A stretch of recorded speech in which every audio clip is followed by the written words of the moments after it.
Nous allons prendre nos Bibles donc dans l'évangile de Luc, le chapitre 3. Nous allons lire le verset 1 au verset 9 et puis le verset 16 à 17, pour gagner du temps. Luc chapitre 3, le verset 1 au verset 9. La 15e année du règne de Tibère César, lorsque Ponce Pilate était gouverneur de la Judée, Hérode tétrarque de la Galilée, son frère Philippe tétrarque de l'Ithyrée et du territoire de la Traconite, Lysanias tétrarque de la Bilène, et du temps des souverains sacrificateurs Anne et Caïphe, la parole de Dieu fut adressée à Jean, fils de Zacharie, dans le désert.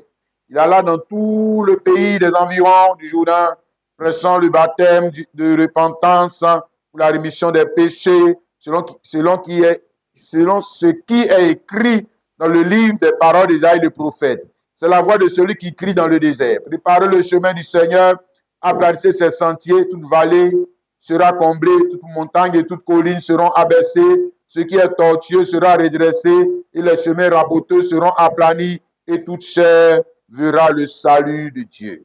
Il disait donc à ceux qui venaient en foule pour être baptisés par lui, race de vipères qui vous a appris à fuir la colère à venir. Posez donc des fruits dignes de repentance et ne vous mettez pas à dire en vous-même, nous avons Abraham pour père. Car je vous déclare que de ces pierres, Dieu peut susciter des enfants à Abraham. Déjà même la cognée est mise à la racine des arbres, tout arbre. Donc, qui ne porte pas de bons fruits sera coupé et jeté au feu. Versets 16 et 17. Il leur dit à tous, moi je vous baptise d'eau, mais il vient celui qui est plus puissant que moi, je ne suis pas digne de délier la courroie de ses souliers. Lui, il vous baptisera du Saint-Esprit et de feu. Il a son vent à la main, il nettoyera son air et il amassera son blé dans son grenier, mais il brûlera la paille dans un feu qui ne s'éteint point. Alléluia. Alors on va s'asseoir. Mon sujet, je le prends au verset 4. Voilà, au verset 4, il est dit, préparez le chemin du Seigneur. Amen. Voilà, donc, pour ceux qui sont comme vous et moi, on veut comprendre, préparer là. Ça veut dire quoi? Voilà, préparer. On va essayer de sortir la signification, du verbe, parce que c'est le mot-clé qui va nous permettre de rentrer dans la pensée de Dieu qui est exprimée dans ces quelques versets que nous avons lus. Préparer, mettre une chose dans l'état convenable pour l'usage auquel on la destine. C'est ça, préparer, mettre une chose dans l'état convenable pour l'usage auquel on la destine. Préparer, ça veut dire encore précéder une chose de quelques précautions pour en assurer l'effet. Préparer, tout ça, c'est préparer. Voilà. Précéder une chose de quelques précautions pour en assurer l'effet. C'est-à-dire que pour que la chose que tu veux faire là soit effective. Voilà, pour en assurer l'effet. Préparer encore, c'est se mettre dans une disposition propre à atteindre le but qu'on se propose. Voilà, le but que je me propose d'atteindre, pour que je puisse l'atteindre, je dois me mettre dans des dispositions, voilà, qui convient au but que je veux atteindre. C'est ça, préparer. Et nous avons cela comme j'ai dit là, dans le verset 4, préparer le chemin du Seigneur. Voyez, ça veut dire que, chaque enfant d'Israël devait, comme on l'a vu là, se mettre dans une disposition propre à atteindre le but que Dieu se proposait, ou Dieu lui propose. Quel est ce but? C'était donc de se mettre en couple avec Jésus-Christ pour faire quoi? Porter le fruit. Ce qu'il a dit ici, posez donc des fruits dignes de la repentance. Et ne vous mettez pas à dire en vous-même, nous avons Abraham pour père. Car je vous déclare de ces pierres, Dieu peut susciter des enfants à Abraham. Donc, ne dites pas, comme aujourd'hui, je suis protestant, je suis catholique, je suis du message, je vais à l'église, je suis pasteur. Nous, on est né dans l'église là. L'église là, c'est nous on a fait. Voilà, tu vois, c'est thème comme ça. Je suis baptisé, confirmé, etc., etc. Et il ne faut pas rester sur ça. Voilà. Parce qu'il y a un but à atteindre. Il y a un but à atteindre. Donc, les Juifs ne devaient pas dire, nous, on est enfants d'Abraham. Nos pères, hein, voilà, ils étaient en Égypte. Bon, on va dire quoi? C'est folklore.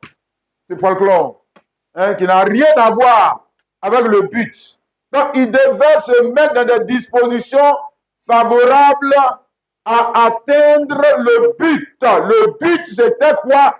Que le message de Jean-Baptiste devait le conduire à Jésus-Christ. Hein? Pour qu'il puisse faire quoi? Porter le fruit de la sémence de Jésus-Christ. Ah. Ouais. C'est ça le but. Et pour qu'il puisse se mettre en couple comme tout mariage, d'abord, il y a des préparatifs. Hein? Il y a des choses, il y a des précautions à prendre pour entrer en couple. Il y a un travail à faire. Hein?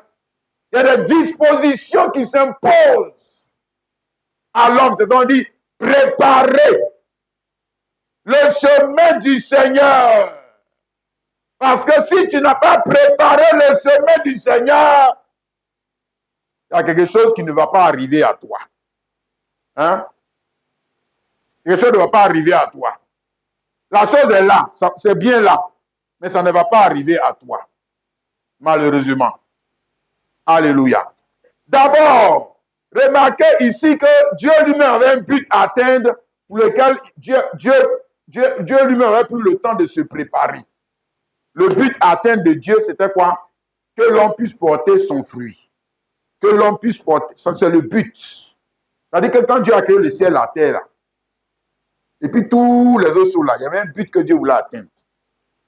Hein? Ce n'est pas pour que tu cultives seulement la sémence du manguier. Ce n'était pas ça. Ce n'est pas ça le but. Le but, c'est que l'homme puisse se mettre en couple avec lui pour porter son fruit. Le fruit de l'arbre de la vie. Hein? C'était ça le but. Et Dieu lui-même a pris le temps de se préparer parce que Dieu lui-même ne veut pas l'échec. Hein? Il ne veut pas l'échec. C'est quand tu veux l'échec là que tu ne te prépares pas. Dieu lui-même veut que son projet réussisse. Et pour que le projet puisse réussir, Dieu lui-même devait s'imposer à quoi? Au temps de préparation qui était exigé pour atteindre le but. Hein? Parce que pour atteindre le but, il y a un temps de préparation qui est exigé, qui était imposé. On lit cela ici dans Luc chapitre 2, le verset 29 à 32. Il a dit maintenant, Seigneur, c'est le prophète Siméon qui est en train de parler sur la personne de Jésus-Christ. Hein? Maintenant, Seigneur, tu laisses ton serviteur s'en aller en paix selon ta parole, car mes yeux ont vu ton salut. Salut que tu as préparé devant les peuples, lumière pour éclairer les nations et gloire d'Israël, ton peuple. Ok? Salut que tu as préparé. Hein? Voilà. Donc, Dieu lui-même, le temps de préparation, ça commence même pas avec l'homme. Ça commence d'abord avec Dieu lui-même. Parce que quand tu veux faire quelque chose dans le temps et que tu veux réussir cette chose dans le temps, tu prends le temps de prendre des précautions avant d'exécuter ces choses. Autrement, c'est que tu t'en vas échouer. Ouais. C'est la moindre, c'est la moindre chose. Je veux dire, c'est la règle pour réussir. Hein? La règle pour réussir, atteindre le but. Le but que tu veux atteindre doit être précédé de quoi? Préparation. Et Dieu lui-même, il a dit, il a pris le temps de préparer chaque chose. Alléluia. Avant la fondation du monde, Dieu a pris le temps de préparer. La venue de quoi? Jésus-Christ. Il a pris le temps de préparer. Hein, parce qu'il est parti d'Abraham, Isaac, Jacob. Tout ça, il préparait. il devait choisir un homme. Après, maintenant, cet homme, il devait choisir la famille de cet homme. Après, cet homme devait avoir une nation. Il devait maintenant choisir cette nation. Et puis, dans cette nation, on vient jusqu'à... Ça arrive maintenant à Joseph et Marie. Tout ça, ça devait être préparé. Tu crois que quoi? Il n'est pas tombé dessus comme ça. Mais Joseph et Marie, en ce que ça, ils ne sont pas nés à la création.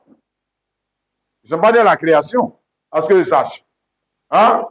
Voilà. Donc, ça veut dire qu'il a pris le temps de préparer l'homme, préparer la femme, préparer le terrain, préparer chaque chose, car Dieu n'agit pas par improvisation. Non. Et les choses de Dieu d'abord ne se font pas dans l'improvisation. Les choses de Dieu ne se font pas dans le hasard. Les choses de Dieu ne se font pas dans la chance. Les choses de Dieu ne se font pas en comptant sur la chance, en comptant sur le hasard. Non. Les choses de Dieu, si tu veux réussir, dans la vie même, tout court, mais si tu veux réussir, aussi apporter le fruit de l'esprit, tu dois t'imposer un temps de préparation. Alléluia. C'est pour ça que Jésus lui-même, vous voyez, quand il est venu, quand il est né, il n'a pas commencé le ministère. Il n'a pas commencé le ministère bébé. Hein? Voilà, c'est à l'âge de 30 ans. Pourquoi à l'âge de 30 ans? Pourquoi attendre si longtemps? Il aurait pu commencer à l'âge de 12 ans. Parce qu'à l'âge de 12 ans, dans le temps, il ne parlait pas déjà. Il pouvait déjà commencer à prêcher la parole. Hein? Non. Parce que Dieu veut assurer le succès de cette entreprise. Alléluia. L'homme même la doit être préparé. C'est ça, non? Il doit préparer l'homme là. Sinon, il va échouer. Sinon, Dieu lui-même, là, il va échouer. Et si tu fais la même chose, toi aussi, tu vas échouer. Alléluia. Tu as saisi ça, mon frère, ma soeur? C'est pourquoi, avant qu'on va dire que Jésus ne rentre en scène, Dieu devait envoyer un prophète pour préparer, pour dire aux enfants d'Israël, non pas pour préparer le chemin, Jean-Baptiste n'est pas venu préparer le chemin, pour leur dire à eux, préparez le chemin. Hein? Tu as vu ça, non? Alléluia. Parce qu'il s'agit d'une œuvre de Dieu. Et l'œuvre de Dieu ne se fait pas dans le hasard. L'œuvre de Dieu ne se fait pas, c'est-à-dire, on ne devient pas un serviteur de Dieu par hasard. On ne devient pas un servant de Dieu par hasard. On ne devient pas un bon adorateur par hasard. On ne gagne pas les choses de Dieu par hasard. Non. Mais parce qu'il y a eu un temps de préparation. Plus il y a un temps de préparation, plus cet homme est sûr de réussir. Moins il y a des temps de... comment dire, quand le temps de préparation est bafoué, même prédication là, tu ne peux pas le temps de te préparer, direction, tu prends le temps de te préparer, tu vas te mettre ici là, tu auras honte. Faut venir te mettre ici pour compter seulement sur le talent. Faut venir te mettre ici pour compter seulement sur le don. Tu vas échouer. Tu vas échouer. Et le don ne suffit pas. Jésus lui-même il était le don de Dieu, mais pourquoi il s'est préparé? Ça veut dire que le don ne suffit pas. Le talent ne suffit pas. Non, savoir lire écrire, ça ne suffit pas. Ça ne suffit pas. Il faut faire quoi pour réussir? Ben, il faut précéder la chose que tu veux atteindre en un temps de préparation. Oui. Si tu ne veux pas, on va dire, mettre du temps à côté, si tu ne veux pas, te mettre en quarantaine, si tu ne veux pas, te mettre dans la solitude pour préparer ces choses, tu vas venir, tu vas échouer. Tu vas échouer. Parce que Dieu lui-même n'a jamais fait ça. Et toi, tu n'es pas plus intelligent que Dieu. Hein? Tu m'as compris, mon frère, ma soeur? Alléluia. Il y a des choses qu'on ne peut pas réussir tant qu'on n'a pas préparé le chemin de ces choses pour que la chose arrive à nous. C'est ça qui est là, frère. On peut l'agir, c'est ça que je suis en train de faire ce matin. Il a dit préparer le chemin du Seigneur. Préparer le chemin du Seigneur. Et puis maintenant, le verset, s'il dit que alors tout cher verra le salut de Dieu. Mais c'est pas, on dit, quand on a dit tout cher verra le salut de Dieu, reste dans le contexte. On parle de ceux qui ont préparé le chemin du Seigneur. Les autres, on ne parle pas d'eux. Voilà, ils ne vont rien voir. Voilà, on ne parle pas de ceux-là. Voilà. On parle de ceux qui ont préparé parce que la chose est en train de venir, mais ça va arriver à toi. La bénédiction va arriver à toi. La gloire va arriver à toi. Si la gloire a chemin pour venir vers toi. Voilà. Non, ne compte pas sur le hasard. Ça ne viendra pas vers toi. Ne compte pas par chance, ça va venir vers toi. Ça ne viendra pas. Ça ne viendra pas. Jamais de la vie. Aucune chose n'est arrivée, même on va dire bonne ou mauvaise, n'est arrivée à toi s'il n'y avait pas un chemin pour y arriver. Aucune chose. Bonne ou, je dis bonne ou mauvaise. Bonne ou mauvaise. C'est parce qu'il y avait un chemin que c'est venu. S'il n'y a pas de chemin, le mal ne va pas venir chez toi. S'il n'y a pas de chemin, aussi, le bien aussi ne viendra pas chez toi. Ouais. Maintenant, qui prépare le chemin? Tu dis c'est Dieu. Quel Dieu? Ce n'est pas Dieu qui prépare le chemin. Hein. Toi, prépare le chemin. Je n'ai pas dit que tu veux le succès, prépare le chemin. Je n'ai pas dit que tu veux le mariage, prépare le chemin. Je n'ai pas dit que tu veux l'élévation, prépare le chemin. Je n'ai pas dit que tu veux t'enlever, prépare le chemin. Je n'ai pas dit que tu veux la gloire de Dieu, prépare le chemin. Prépare le chemin. Hein? Maintenant, c'est là, maintenant, tu vois, non. C'est là, maintenant, on dit non. Tout ça, c'est la grâce de Dieu. Quelle grâce de Dieu? La grâce de Dieu te pousse à préparer le chemin. La grâce de Dieu ne te pousse pas d'être un paresseux. Un fainéant est venu mentir si Dieu dit que non, je n'ai pas eu de chance. Quelle chance que tu n'as pas eu? Il faut dire, je n'ai pas préparé le chemin. Ce n'est pas fait de chance. Je n'ai pas eu de chance. Hein? C'est par hasard que la chose est arrivée, mais moi, je n'ai pas eu de chance, ce n'est pas arrivé à moi. Non, ce n'est pas fait de chance. Le gars, la chose là n'avait pas de chemin pour venir vers toi. Hein? Oui, la chose là n'avait pas de chemin pour venir vers toi. As-tu vu cela, mon frère, ma soeur? Alléluia. Les choses de Dieu se préparent à l'avance avant de les voir. Ouais. Ici, on parle de ça, c'est l'œuvre de Dieu. Hein? Et puis on dit préparer chemin.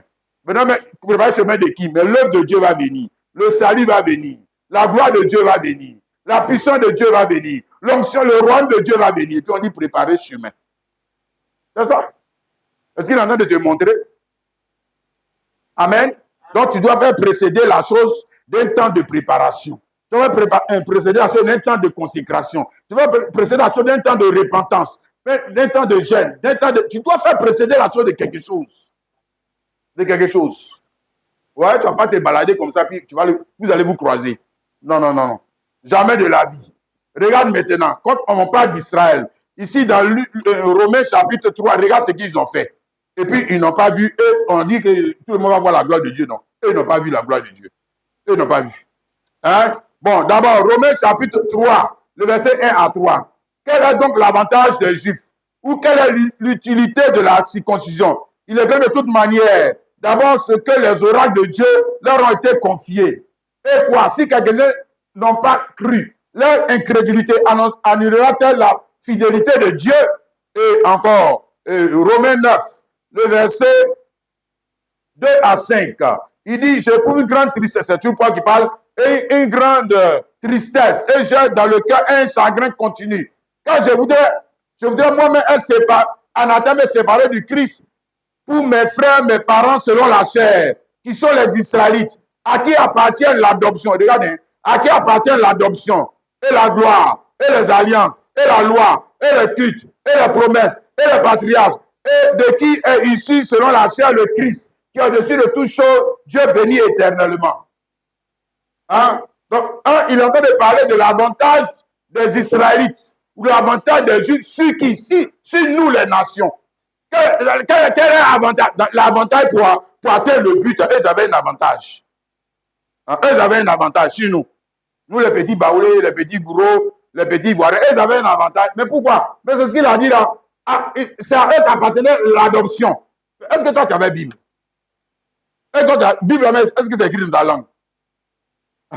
C'est à eux qu'appartenait l'adoption, la gloire, les alliances, la loi, les cultes, les promesses, les patriarches. Tous les prophètes sont sortis de chez eux. Tout est venu de chez eux. Même Jésus-Christ est venu de chez eux. Hein? On va dire que c'est leur tradition. Ils sont nés dedans. On va dire qu'ils sont nés dans l'église. C'est un peu ici comme nos enfants qui sont nés aussi ici dans ce message. Ou bien comme nous-mêmes. Hein? Nous avons un avantage sur les païens. C'est un avantage sur les païens. Parce que les païens connaissent le message. Parce que les païens savent qu'il y a Malachie 4, le verset 5 à 6, ça veut dire que frère Branham est venu pour ramener le cœur des enfants à leur père. Mais est-ce qu'un catholique connaît ça? Est-ce qu'un protestant connaît ça? Hein? Voilà. la révélation des 7 sceaux et tous ces mystères de Dieu qui sont prêchés du haut de ces chairs, ça donne un avantage. N'est-ce pas? Oui, pour aller au ciel, là, pour aller dans la gloire de Dieu, là. C'est-à-dire qu'on a commencé à courir, mais toi, tu as commencé à courir avant eux. Toi, tu es déjà loin là-bas, ils sont derrière ici. Maintenant, chose extraordinaire, et ils vont te dépasser. Regarde, ceux qui sont venus en dernier, là, ils vont dépasser ceux qui sont venus en premier. On sait qu'il y a problème. Hein? Oui. C'est ce que je dis à dire que les premiers seront les derniers. Premier, ça veut dire que le gars, il a un avantage sur les autres. Il a un avantage parce que c'est à lui qu'on a donné la Bible. Et puis c'est celui que Jésus-Christ est venu. On parle des Juifs, notamment. Mais aussi de toi, un chrétien. Regarde ici Luc chapitre 7, le verset 29 à 30. Et tout le peuple qui l'a entendu, c'est-à-dire Jean-Baptiste, tout le peuple qui l'a entendu. Donc, il a entendu son message disant quoi? Préparez le chemin du Seigneur. C'est ça, non? Tout le peuple qui l'a entendu. On dit quoi? Même les publicains ont justifié Dieu en se faisant baptiser du baptême de Jean. Donc, on va dire quoi? Précaution à prendre pour que le Seigneur vienne. Il y a des précautions à prendre. Ouais. Pour qu'il vienne à eux. Mais les pharisiens et les docteurs de la loi, en ne faisant pas baptiser par lui, ont rendu nul à leur égard le dessein de Dieu. Hein? Et ça, c'est fort, hein? Le dessein de Dieu, c'est-à-dire le projet que Dieu avait pour eux, le bien que Dieu voulait leur faire, la prospérité que Dieu voulait leur donner, l'élévation que Dieu voulait leur donner. Ils ont manqué cela. Aïe. Regarde, ça c'est quelque chose d'extraordinaire, ça. Hein? Voilà quelqu'un qui a tout pour réussir. C'est ça, Israël. Ça peut être aussi toi. Normalement, tu as tout pour rentrer au ciel.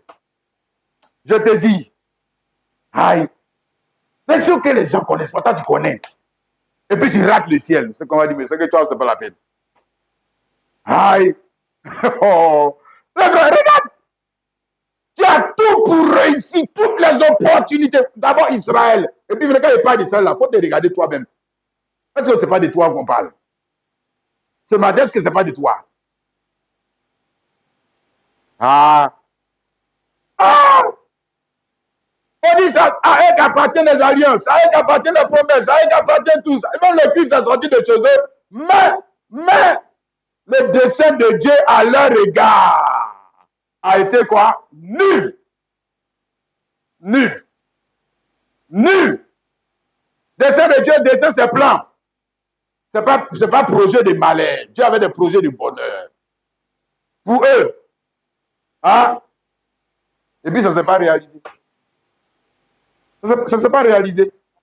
Pour beaucoup d'entre eux, ça ne s'est pas réalisé. Non, ça ne s'est pas réalisé. Il a dit, le prophète, et tout chef verra le salut de Dieu. Mais il faut monter un peu en haut là-bas. Il a dit, préparez chemin. Voilà, toi qui ne peux pas chemin, là, tu vas voir. Ça va venir chez toi. Ça va venir. Mais toi qui ne peux pas chemin là, ça ne va pas venir chez toi. Aïe. Même si tu es assis dans l'église, ça ne va pas venir chez toi. Sa bénédiction va te rater. Hein? Cette élévation va te rater.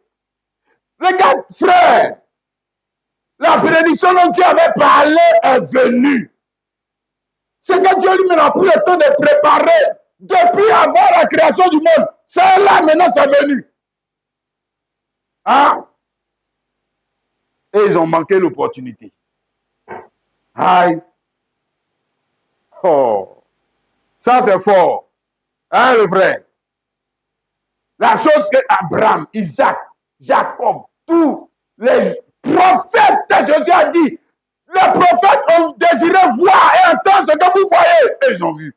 Et puis ils ont raté. Hein? Ils l'ont vu sans voir.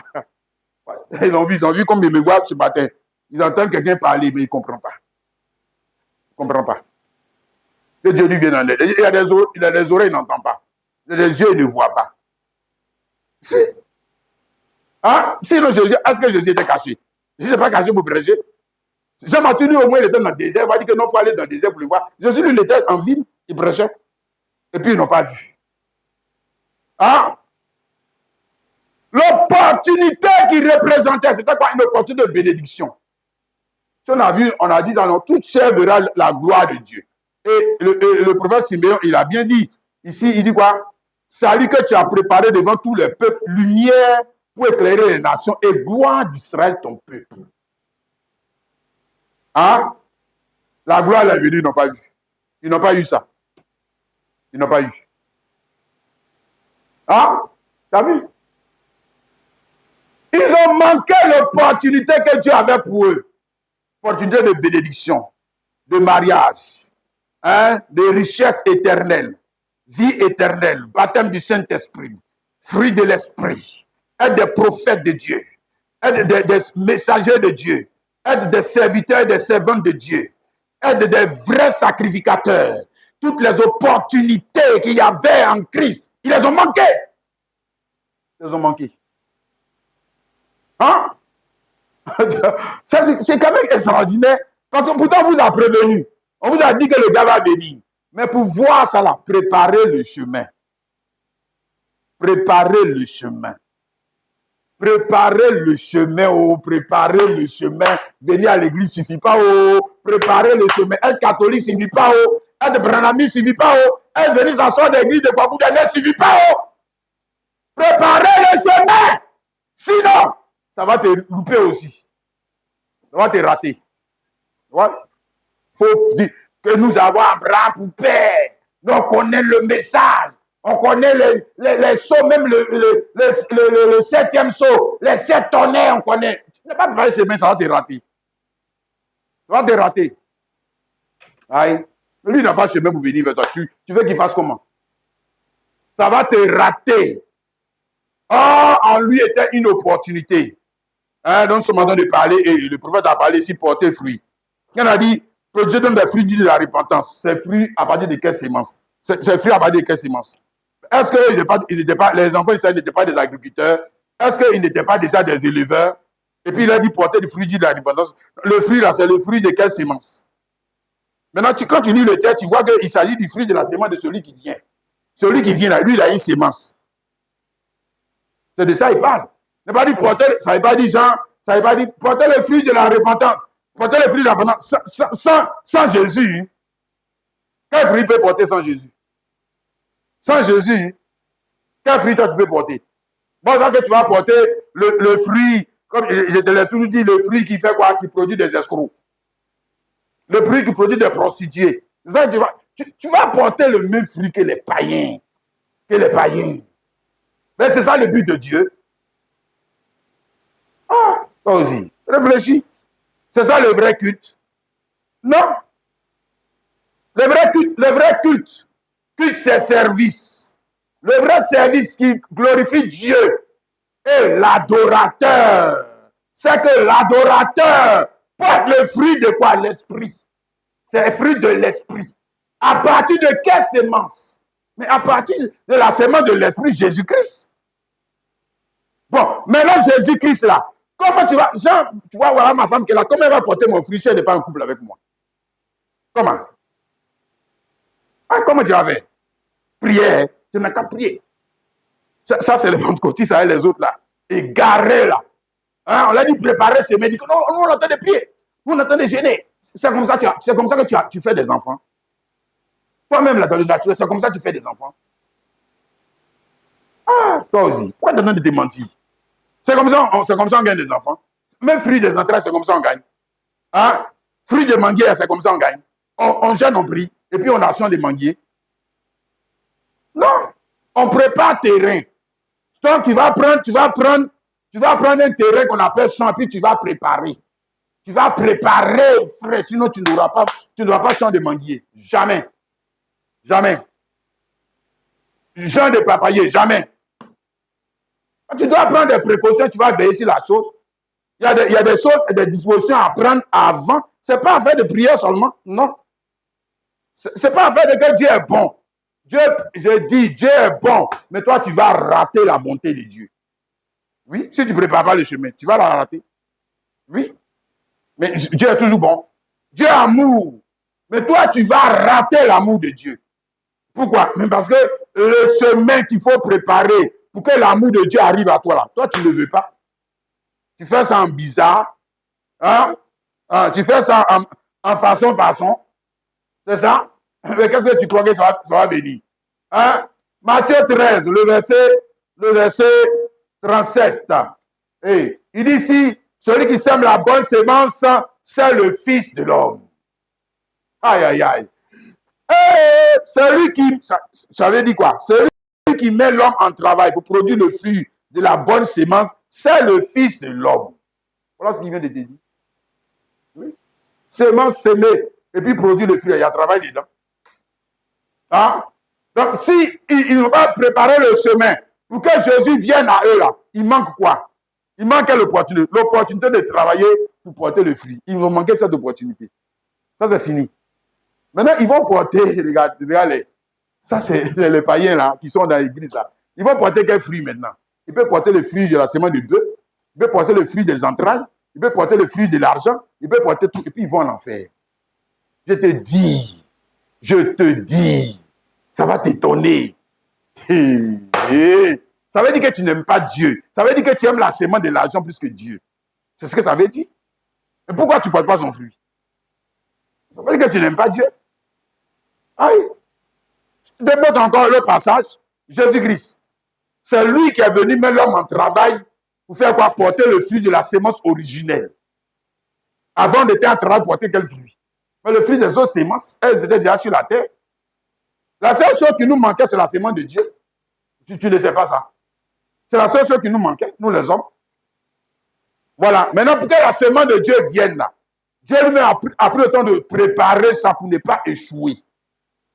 OK? Maintenant, quand ça vient là, il y a toujours un prophète qui va te dire, frère, tu veux voir le fruit de la sémence de Dieu, prépare le chemin. Ça c'est le serviteur. C'est-à-dire, quand quelqu'un prêche comme ça là, tu vas savoir que c'est Dieu qui l'a envoyé. Prépare, il ne va pas te dire chance. Non. Non. Si te dit chance, il faut le classer, c'est un menteur. S'il vient te parler de porter le fruit seulement de l'argent, classe-le, c'est un menteur. Parce que tu n'as pas besoin, regarde, chrétien, tu n'as pas besoin d'un pasteur pour porter le fruit de l'argent. Tu n'en as pas besoin. Jean-Baptiste, là, il a été envoyé pour leur dire que producteur du fruit de l'argent, producteur du fruit du cacao. Il faut bien lire ta Bible. Lui, il a été envoyé pour leur dire quoi? Hein? C'est qu'un économiste ne peut pas dire. Oui. Hein? C'est qu'un planteur ne peut pas dire. Jamais. Il ne peut pas dire ça. Il ne peut pas prêcher comme ça. Jamais de la vie. Il faut que ce prophète soit du même statut, du même rang que les Jean-Baptiste. Hein, ou ce serviteur de Dieu. Il soit du même rang. On voit son message. Produisez du fruit de la repentance. Ne vous mettez pas à dire nous sommes catholiques, nous sommes protestants. Vous allez à l'enfer. Déjà, la cognée mis à la racine des arbres. Tout arbre qui ne produit pas de bons fruits. Mais bons fruits, là, c'est quoi? On a lu. Celui qui sème la bonne sémence, c'est le Fils de l'homme. On a vu. Il t'a montré bon fruit. Hein? Ici encore, Matthieu 20, le verset 1. Car le royaume des cieux est semblable à un maître de maison qui sortit dès le matin afin de louer des ouvriers pour sa vigne. Donc, c'est lui, le maître, lui là, c'est le seul qui met l'homme en travail dans la vigne de Dieu, dans la vigne, le champ de Dieu. Dieu aussi a un champ. Il faut savoir ça. Oui, Dieu a un champ. Oui. Vigne, c'est le champ de Dieu. Le seul qui peut te mettre en travail. Mais comment il va te mettre en travail dans le champ de Dieu quand il n'a même pas de chemin pour arriver à toi? Comment? Bon, là, on n'a pas dit que tu ne travailles pas. Hein? Non, on n'a pas dit que tu ne travailles pas. Mais quelle est la semence qui te met en travail? C'est ça. Et c'est ça que j'essaie de te dire depuis l'Église de Dieu. Depuis que j'essaie de te dire, regarde, c'est quelle la semence qui te fait, c'est quelle semence qui te fait courir à gauche, à droite? Regarde-toi. Aïe, tu dis que tu es chrétien, non? Tu n'es pas païen, non? C'est pas un païen, non? Ah, mais là, quelle est la semence qui te fait courir à gauche, à droite? Regarde-toi. Aïe. Ah. Mais dis-moi si tu es un chrétien. Aïe. C'est pas dire, répentez-vous. Qu'à quoi? Le roi de ciel est propre. Ça dit tout ça, il attendait. Et puis il parlait à qui? Il ne parlait pas des sorciers.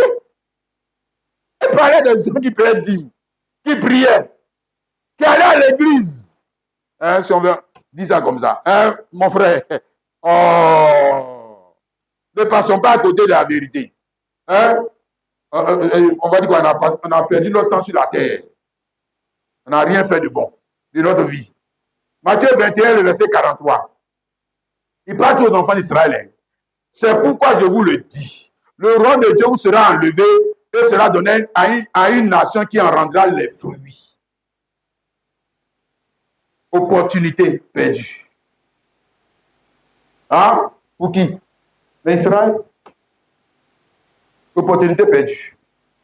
Comme ce sera encore opportunité perdue pour beaucoup de chrétiens dans ce temps de la fin. Beaucoup de pasteurs seront étonnés. Beaucoup d'entre nous ils seront étonnés. Et vous t'amusez avec ça. La sémence de Dieu. Tu l'as laissé pour porter le fruit de deux autres sémences. Et tu veux que Dieu t'envoie au paradis. D'accord. Il faut le mépriser. Méprise sa sémence. Tu vas voir ce qui va sortir dedans. Non, pour que sa sémence arrive à toi, c'est ça que nous allons t'expliquer ce matin. Hein, frères et sœurs, prépare les chemins. Alléluia. Jean 15, le verset 16.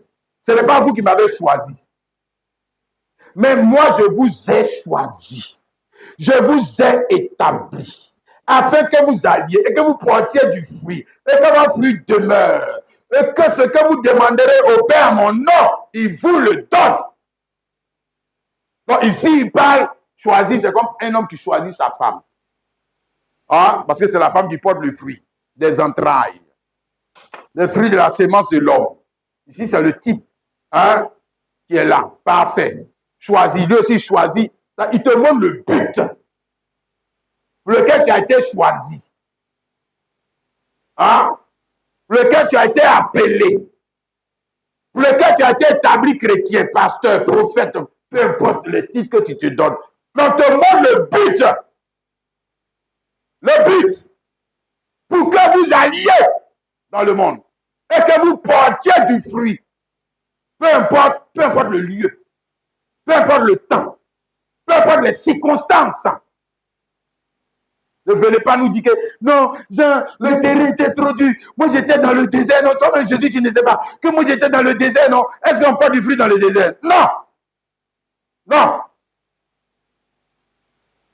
Non, toi-même, Jésus, tu ne sais pas que dans la montagne, on ne porte pas de fruits. Tu ne sais pas que dans la neige, on ne porte pas de fruits. Non. Non. Ouais. Peu importe le temps, peu importe le lieu, peu importe les circonstances, tu dois porter le fruit. Ah non, on a pensé qu'il suffisait de venir s'asseoir dans l'église des gens et puis partir à la maison, que c'est fini. Ah, Jésus, j'ai fait mon devoir. Ce matin, tu as vu, non, je suis venu à l'église. Hein. Non, je mérite le paradis. Mais où est le fruit? Où est le fruit? Ah, fruit veut dire travail. Parce qu'on peut porter fruit sans travail. Tu as déjà vu quelqu'un porter fruit sans travail? Par hasard. Par hasard, il avait planté des manguiers et puis c'est sorti avocat. Hein? Ah, il a réussi. Comment il a fait ça? Ah non, c'est pas possible. Hein? On parle du fruit de l'époux, du fruit de ton mari. Jésus-Christ, le seul fruit qui produit des justes. Les autres fruits, il a produit des prostituées, des volets. Regardez-les. Regardez-les. Hein? Si tu aimes les autres semences là, tu vas devenir un volet. Tu vas devenir un menteur. Qu'est-ce que tu crois? Que tu vas devenir quoi? Aïe. Oh. Si tu aimes les autres, je dis, si tu aimes les autres semences là, tu vas devenir une prostituée. C'est ce que tu vas devenir. Tu vas devenir quoi? Si tu aimes l'argent, tu vas devenir quoi? Tu vas devenir juge. Jamais. Hein? Voilà. Si tu Si tu aimes le fruit du cacao, si tu aimes le fruit du cacao, comme Jésus a dit, n'aimez pas le monde, ni les choses qui sont, les semences qui sont dans le monde. Parce que si tu les aimes, tu vas devenir un voleur. Oui, c'est ça que tu vas devenir. Tu vas devenir quoi? Tu ne vois pas les gens dans ce monde. Tu vas devenir un jaloux. Tu vas tuer les gens pour prendre les femmes, pour prendre les champs, pour prendre les ci, là. C'est ce que tu vas devenir. Mais il n'a jamais dit, n'aimez pas ma parole. Il n'a jamais dit ça. Parce que c'est la seule sémence qui produit le véritable fruit. Donc, il met l'homme en travail pour produire le fruit. Or, pour que nous puissions saisir ça, c'est un travail. Qu'est-ce que tu crois? Être chrétien adorateur, c'est un travail. C'est pas pour les chômeurs. Chrétien, ce n'est pas un chômeur. Non, non, non. Il n'est pas quelqu'un de oisif, non. Ce n'est pas vrai. Bon, du moins, tant que la semence n'est pas entrée en lui, ben, s'il n'est pas en travail, là, il ne sera jamais en travail. Comme une femme, tant qu'elle n'est pas enceinte, elle n'est pas en travail. Le travail pour lequel on l'a élu, là, elle n'est pas dans ça. Elle fait ce que la servante fait, elle fait ce que tout le monde fait. Voilà. Là, elle peut faire ça. On peut payer ses ventes pour faire ça. Voilà. Payer quelqu'un pour faire ça. Mais le travail, on va dire fondamental, le travail vérité, c'est quoi? C'est quoi? Porter la sémence d'un homme. C'est ça? C'est ça? Hein? Maintenant, quand on arrive ici dans la vérité, quand la parole est exprimée véritablement, ça donne quoi? Christ et l'Église. C'est ce que ça donne? Oui. L'Église est le champ. 1 Corinthiens chapitre 3, le verset 9. 1 Corinthiens 3, 9. Car nous sommes ouvriers avec Dieu. Vous êtes le champ de Dieu. Amen. Vous êtes le champ de Dieu. Toi, tu es le champ de quoi? Hein? Ou bien on va dire, tu es le champ de qui? Ah, chrétien, toi, tu es le champ de qui? Si tu es forcément le champ de quelqu'un, il y a forcément quelqu'un qui sème. Le fruit que nous on voit là, on sait qui sème dans le champ. Nous, on sait. Ah, le fruit, lui, se voit. Ce sont les œuvres. Il se voit. La Bible dit, je suis chrétien. Nous, on voit le fruit. Le fruit de Christ. Le fruit de sa présence. Le fruit de son union avec toi. Forcé, ça produit fruit. Ça produit fruit. Tu as vu ça, non, mon frère? Or, quand on arrive dans le champ, ça veut dire qu'il faut préparer. Le champ se prépare. Ce que je t'ai dit, il y a des choses là, tu ne vas jamais voir venir vers toi si tu ne prépares. Même le travail. Même si on vient dans le naturel, même là, le travail là, tu ne vas pas voir venir ça vers toi. Si tu ne prépares pas, le bac là ne va pas venir vers toi. Si le BTS ne va pas venir, le BPC ne va pas venir, tous les autres diplômes ne vont jamais venir. Rien ne va venir vers toi si tu ne veux pas préparer le chemin. Parce qu'il faut qu'il ait un chemin pour venir vers toi. Il faut qu'il ait un chemin. Qu'est-ce que tu crois? Il va sauter comment pour venir vers toi. Ah, c'est toi qui prépares le chemin. Voilà. Donc, la manière dont tu t'es retiré, tu t'es mis en quarantaine pour bosser. Tu es en train de préparer le chemin là comme ça. Voilà. Tu es en train de te donner, tu es en train de te mettre dans des dispositions favorables pour atteindre le but. Ou bien tu es en train de faire précéder le succès par des précautions qui vont te permettre de faire quoi? Atteindre le but. Alors, tu ne comptes pas seulement sur le talent et sur le don. Si. Parce qu'il y a des élèves on va dire, qui sont plus talentueux que d'autres. Si dans le monde, on n'est pas tous au même, il y a des talents naturels. On a des talents naturels. Même dans le sport, là, on n'est pas tous au même niveau.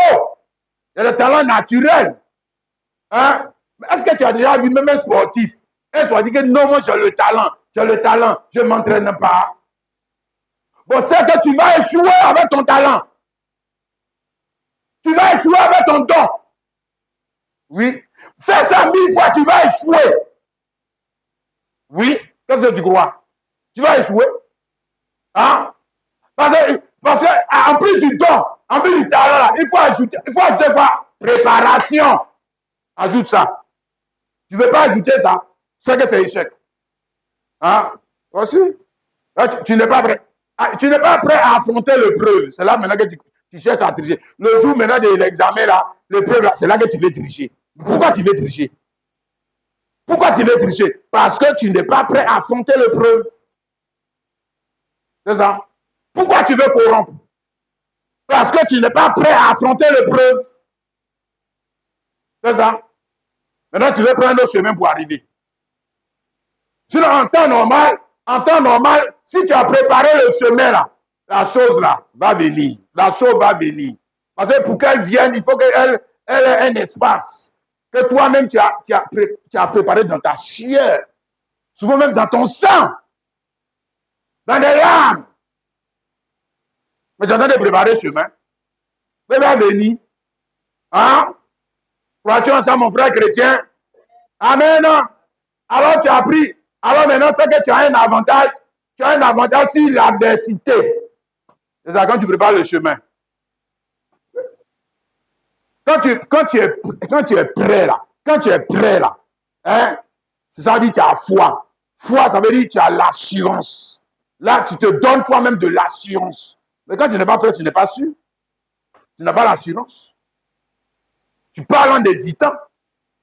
On n'a pas dit que tu pars même en retraite. Et tu n'es pas prêt. C'est tout. Hein? Si. Ah, quand tu t'es préparé pour affronter une chose, qu'elle soit bonne ou mauvaise, tu as déjà un avantage, tu as déjà de l'avance sur cette personne ou sur cette chose. Ouais. Les autres, quand vous allez arriver là-bas, les autres vont fuir. Toi, tu es là. Mais toi, tu es là. Si, tu n'as pas vu David et Goliath. Hein? Les enfants d'Israël, ils sont arrivés sur le champ de bataille. Voilà le gars là qui sort. 3 mètres. Hein? Ils ont fui. Qu'est-ce que tu crois? Oh. Je lis ça pour toi ici. 1 Samuel, chapitre 17, le verset 32 à 40. David dit à Saül que personne ne se décourage à cause de ces Philistins. Ton serviteur ira se battre avec lui. Ça, c'est d'abord ça. Mais pourquoi ils sont découragés? Sinon, vous ne pouvez pas dire pourquoi ils ont peur. Hein? Mais ce sont des militaires. Hein? Voilà, ici, là, ce n'est pas les gens comme nous. Un militaire aussi, c'est quelqu'un qui est préparé. C'est aussi quelqu'un qu'on le prépare. Allez, si, militaire, on va te préparer à tirer quand même. On ne va pas t'appeler militaire, tu ne sais pas tirer. Hein? Voilà, maintenant, eux là, le problème, eux là, on les a préparés dans la mauvaise école. Oui, souvent c'est ça aussi le problème. L'école dans laquelle on t'a préparé, ce n'est pas la bonne. L'église dans laquelle, celui qui t'a préparé, ce n'est pas le bon, on va dire, le bon instructeur, ce n'est pas le Saint-Esprit. Tu as un diplôme humain, mais tu n'es pas diplômé dans Dieu. Tu n'es pas diplômé dans Dieu. C'est-à-dire, c'était des grands, même Saül et tous ces jeunes, quand ils ont vu Goliath, ils ont fui. Qui va rester là? Hein? Pourquoi? Parce qu'ils étaient prêts à se battre avec quelqu'un qui a même taille qu'eux. Voilà. Ils étaient prêts à se battre avec quelqu'un qui a même taille qu'eux. Ils étaient prêts à se battre avec quelqu'un que le père a aussi en même taille que pour eux. Ils étaient prêts à se battre avec quelqu'un que la lance a même taille que pour eux. Ils étaient prêts à se battre avec quelqu'un que la cuirasse a même taille que pour eux. Ils n'étaient pas prêts à se battre avec quelqu'un que on dit son épée même c'est plus grand que. Aïe! Ils ont fui. Qu'est-ce que tu crois? Manque de préparation. Qu'est-ce que tu vas faire? Tu vas faire quoi? Tu vas rester là. Ah, parce que le problème qui vient un avantage sur toi. Oui. C'est des enfants de Dieu, mais ils ont fui. Hein? Comme David l'a dit ici, il a dit que ne vous découragez pas. Moi, je vais aller me battre contre lui. Alors, ça dit à David, tu ne peux pas aller te battre avec ce Philistin. Quand tu es un enfant, il y a des choses comme ça, et il est un homme de guerre. C'est-à-dire que lui, il a été formé, Goliath aussi, bien sûr, il s'est préparé pour venir, n'est-ce pas? Mais il ne s'est pas préparé pour venir se battre avec quelqu'un qui a la taille de David. Lui aussi, il ne s'est pas préparé. Donc, partout, là, quand il n'y a pas de préparation, c'est qu'il y a quoi? Échec. Mais il faut être grand comment? Tu vas échouer. C'est pour ça que je t'ai dit que tu ne peux pas compter sur le don. Est-ce que le don seulement suffit? Sinon, genre, moi j'ai le don. Quand je me mets là, même si je ne prie pas, quand je me mets là, je chante, l'esprit vient. tu vas échouer. Fais ça 1000 fois, tu vas échouer. Tu ne respectes pas les choses de Dieu et tu veux que Dieu lui te respecte. Tu n'as pas de considération pour les choses de Dieu, tu veux que ça te respecte. Ah, aussi. Regarde. Ils ont tous échoué. Et ici, David dit à Saül, ton serviteur faisait perdre les brebis sous son père. Et quand un lion ou un ours venait enlever une du troupeau, je courais après lui. Je le frappais et j'arrachais la brebis de la gueule. Si tu faisais contre moi, je le saisissais par la gorge. Je le frappais et je le tuais. C'est ainsi que ton serviteur a terrassé le lion et l'ours. Il en sera de ce Philistin. C'est un circoncis, comme de l'un d'eux, car il a insulté l'armée du Dieu vivant. Ouais, voilà l'homme qui est préparé. Vous voyez comment il lui parle? Il ne parle pas en hésitant, hein? Il ne parle pas en suppliant. Ah? Non? Il parle avec assurance. Yeah. Le gars va te frapper de... Oh, il ne peut pas. Pourquoi il ne peut pas? Parce que moi, là, j'ai déjà rencontré l'ours. L'ours est plus grand que lui. J'ai déjà rencontré le lion. Le lion est plus fort que lui. Donc, si j'ai battu le lion et l'ours, mais c'est que je suis prêt à battre. Lui, là, il est petit. C'est un gars qui est petit. Ah? Voilà quelqu'un qui est préparé. Alléluia. Alléluia. Quand un chrétien est préparé à rencontrer toutes les situations qui vont se présenter à lui-même les plus inattendues, qui sont comme Goliath, il ne part pas en retraite. Ouais. C'est parce qu'il y a des choses qui vont t'arriver, chrétien. C'est ce que j'essaie de te dire tout le temps du haut de ces chairs. Il y a des choses qui vont t'arriver. Toi-même, tu vas voir dedans. Sur le chemin de Jésus-Christ, il dit on ne rencontre pas Goliath. Qui t'a dit ça? Que Goliath, David a tué, c'est fini. Hein? Bon, si tu ne rencontres pas Goliath, c'est parce que tu n'es pas sur le chemin de Jésus. Parce que tu n'es pas sur le chemin de Jésus. Tu n'es pas sur le chemin de l'élévation. C'est pour ça que tu n'as pas encore croisé Goliath. Hein? Si. Si tu ne rencontres pas le diable, ça veut dire que vous marchez ensemble. Parce qu'en temps normal, lui, il est sur le sens contraire, il vient contre toi. Maintenant, si tu ne le rencontres pas, ça veut dire que vous êtes en train de marcher ensemble, c'est ton camarade. Ouais, si. C'est pas ton adversaire, c'est pas ton adversaire, c'est ton camarade. Hein? Je te dis que l'obstacle, c'est le chemin. L'obstacle, c'est le chemin. Le chemin pour aller où? Pour te lever. C'est le chemin. Alléluia. Amen. Et pour marcher sur le chemin, il faut des guerriers. Des hommes qui sont préparés psychologiquement, des hommes qui sont préparés spirituellement, des hommes qui ont une certaine stature. Des hommes qui ne reculent pas à la moindre difficulté. Les voici en train de reculer. Aïe. C'est quelqu'un qui dit ça. Aïe.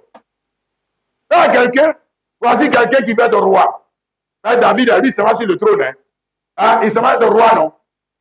Pour qu'il puisse réussir la royauté mieux que Saül. Regarde ce qui est sur son chemin. C'est ça? Regarde sa préparation. D'abord, avec les lousses. On l'a mis dans la bouche là-bas. Lousse, et puis Dieu dit, allez, lousse là, va attaquer mon gars là. Il allait l'attaquer. Il ne fuit pas. Comment? C'est son temps de préparation. Pour aller où? Sur le trône. Il se met sur le trône. Hein. Il se met sur le trône. Qu'est-ce que tu crois? Dieu s'assure de toutes les précautions pour faire réussir son projet. Tu ne sais pas ça, hein? Tu crois que Dieu est dans la débrouille? Dans le bricolage? Ah ben, c'est que Dieu va connaître les échecs. Hein? Entre Saül et puis David, qui est arrivé le premier sur le trône, c'est Saül. C'est pas ça? Saül, on l'a préparé où? Rien, nulle part. Il faut lire la Bible, là. Sans préparation. Et puis après, on l'a fait quoi? On l'a descendu du trône. Si, on l'a descendu du trône pour faire monter celui qui a été préparé. Oh, David, là, lui, c'est lui qui avait l'onction. Hein. Regarde le temps qu'il a mis pour arriver au trône. Regarde le temps. Tu crois que c'est 2 jours? Tu crois que c'est 1 an? Tu crois que c'est 2 ans? Alors que pour Saül là, hein, son père avait perdu des années, il allait chercher des années, il est tombé sur le prophète Samuel. Le prophète Samuel dit que, regarde, c'est toi que Dieu a choisi pour être roi. Comment il est devenu roi? Sans préparation. Psychologique, morale, spirituelle, physique, rien. Regarde sa vie, il a réussi? Non, il a échoué. Il a échoué. On te montre les exemples. Les types sont dans la Bible, te montrent. Maintenant, voici David. Il a commencé avec Luz. Et puis, quand il a commencé à se préparer là, c'est pas en public. C'est pas en public. De toute façon, on ne se prépare pas en public. Hein, le frère? Non, on ne se prépare pas en public. Celui qui veut se préparer en public, là, c'est que lui aussi il va échouer. On se prépare dans la quarantaine. Il faut retirer pour te préparer. On se prépare dans la solitude. Alléluia. On se prépare loin du regard des autres. C'est pas ça?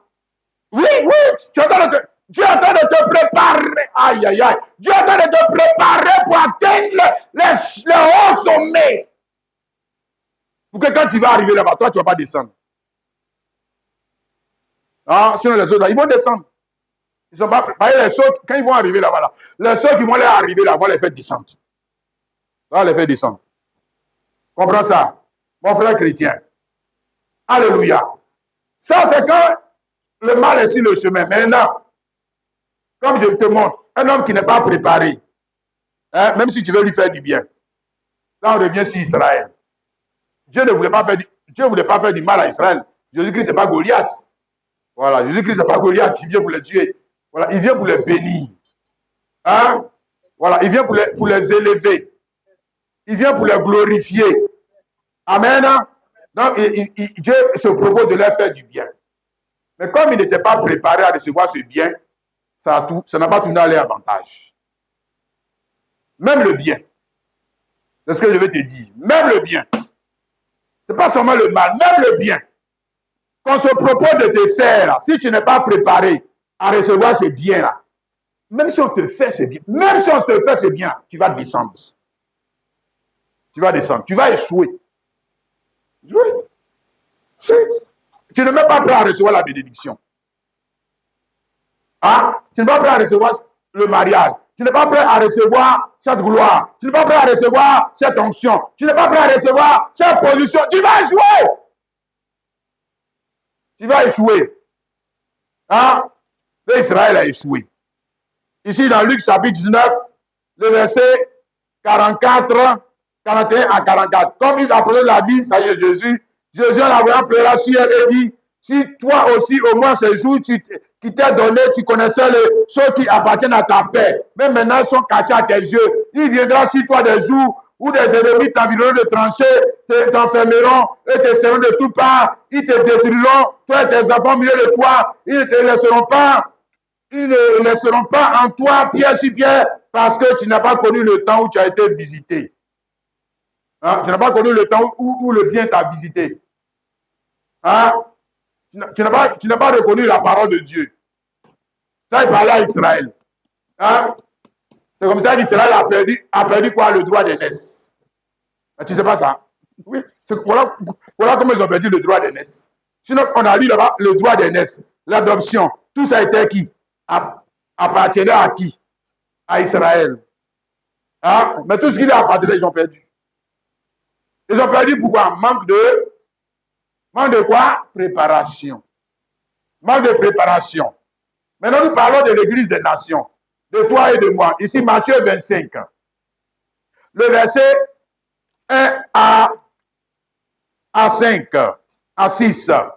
Alors le royaume des cieux sera semblable à 10 vierges qui, ayant pris leur langue, allaient à la rencontre de l'époux. Ici, il s'agit des chrétiens. Hein? Il s'agit de vous et de moi.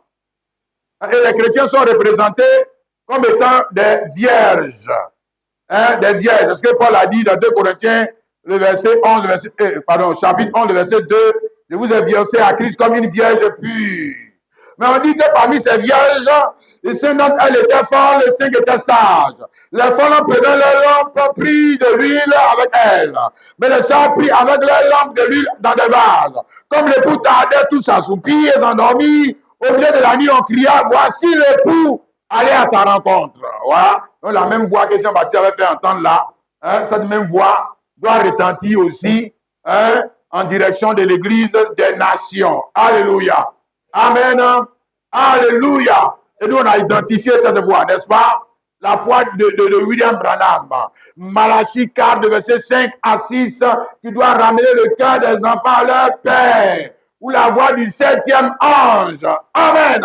Il dit quoi? Que celui qui a des oreilles entend ce que l'Esprit dit aux églises. Oh, l'église est composée de quoi? De deux types de vierges. Les vierges folles et les vierges sages. Amen. Maintenant, le verset 10. Pendant qu'elles allaient en acheter, le coup arriva. Ceux qui étaient prêtes, et encore afin de préparer ici, regarde, entraient avec lui dans la salle de noces et la porte fut fermée. Ceux qui étaient prêtes, c'est-à-dire les vierges sages, étaient prêtes. Alléluia. Amen. Maintenant, tu vois, et c'est là, frère, qu'est-ce qui a fait la différence entre ces deux groupes de chrétiens? Qu'est-ce qui a fait la différence? Hein, les deux groupes sont appelés vierges. Voilà, on n'a pas dit qu'il y a un groupe qui est plus vierge que l'autre. Hein. Voilà, ils sont tous des vierges. Vierge, ça veut dire quoi? Vierge, ça veut dire qu'ils ont été lavés. Vierge, ça veut dire que ton casier judiciaire est vierge. On a tout effacé. Hein, tout ce qu'on avait écrit de mal contre toi là, on a tout effacé. Donc, c'est vierge. Hein? On n'a pas dit qu'il y a un groupe qui était plus vierge que l'autre. Non. Tous les deux groupes sont quoi? Des vierges. Des vierges. Vierge, ça veut dire lavée par le sang de Jésus. Vierge, ça veut dire qu'elles ont été déclarées vierges sous la base de la foi dans le sacrifice. Donc, les deux groupes disent que Jésus est sauvé. Ouais. Les deux groupes disent que la Bible est la parole de Dieu. Les deux groupes disent que nous en adorons Dieu. Ouais. Les deux groupes disent que Jésus va venir. Il faut bien dire, il n'y a pas un qui a dit que Jésus va venir mieux que l'autre. Non? Hein? Bon, il y a les deux groupes. C'est ça? Alléluia! Les deux groupes ont dit ils fréquentent l'église, ils ont du pain, les offrandes, de pédime, etc. Les deux groupes, tout le monde, c'est-à-dire en d'autres termes, ils font les mêmes choses. C'est pour ça qu'on a dit que ce sont des vierges. Ok? Amen? Mais pourtant, il y a d'autres qui n'ont pas manqué l'opportunité. Il y a d'autres qui ont saisi l'opportunité, et puis il y a d'autres qui ont manqué l'opportunité. Qu'est-ce qui manquait? Qu'est-ce qui manquait alors? Qu'est-ce que les uns ont fait, puis les autres n'ont pas fait? C'est ça? Ce que je vais te montrer, frère, le don ne suffit pas. Je te dis, le don ne suffit pas. Non. Le talent ne suffit pas. Non. Non. Ça ne suffit pas. Je suis chrétien, ceci, ça ne suffit pas. Ça ne suffit pas. Je parle en langue, ça ne suffit pas. Je sers des démons, ça ne suffit pas. Laisse-moi dire, j'ai été baptisé au nom de Jésus. Ça ne suffit toujours pas. Ça ne suffit pas. Et on a dit qu'ils sont tous des vierges. Il ne faut pas venir me mentir. Maintenant, tu vois, c'est là que souvent quand tu écoutes des prédicateurs, on dit que non, vous voyez les vierges pour là, elles ne s'étaient pas bien sanctifiées. Comment c'est? Puis on va les appeler vierges. Ah, toi aussi. Il ne faut pas venir nous emmener là où il ne faut pas. Tu es en train de nous mentir. C'est faux. Qui a dit qu'elles ne sont pas bien sanctifiées? Non, elles sont sanctifiées. Sinon, on ne va pas dire qu'elles sont vierges. Vierge, ça veut dire qu'elles sont tâches. Vierge, ça veut dire qu'elles sont tâches. Il n'y a rien à reprocher à cause du sang de Jésus.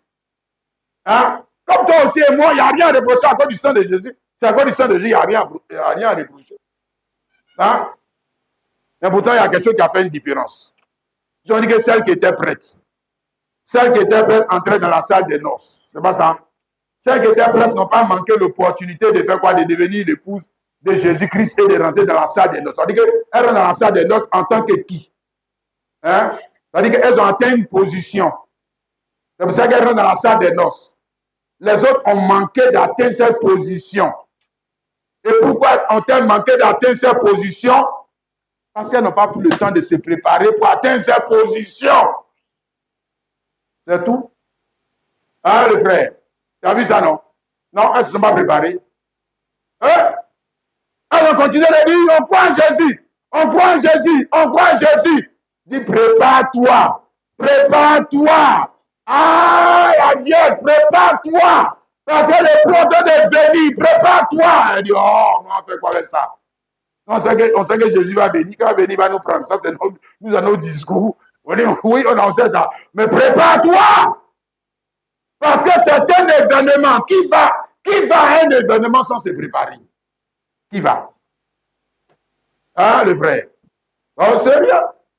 Qui va à un événement sans se préparer? Surtout quand il s'agit d'aller prendre une place. La place d'honneur, la place d'époux. Qui va? Il ne s'est pas préparé. Voilà cet athlète. Jeux olympique. Il ne s'est pas préparé. Il compte sur les médailles antérieures. Il va échouer. Il va échouer. Il ne peut pas atteindre cette position. Pourquoi? Parce qu'il y a une chose qui lui a manqué. Quoi? La préparation. C'est ça qui a manqué. C'est ça qui a manqué à ton CV. Hein? Voilà.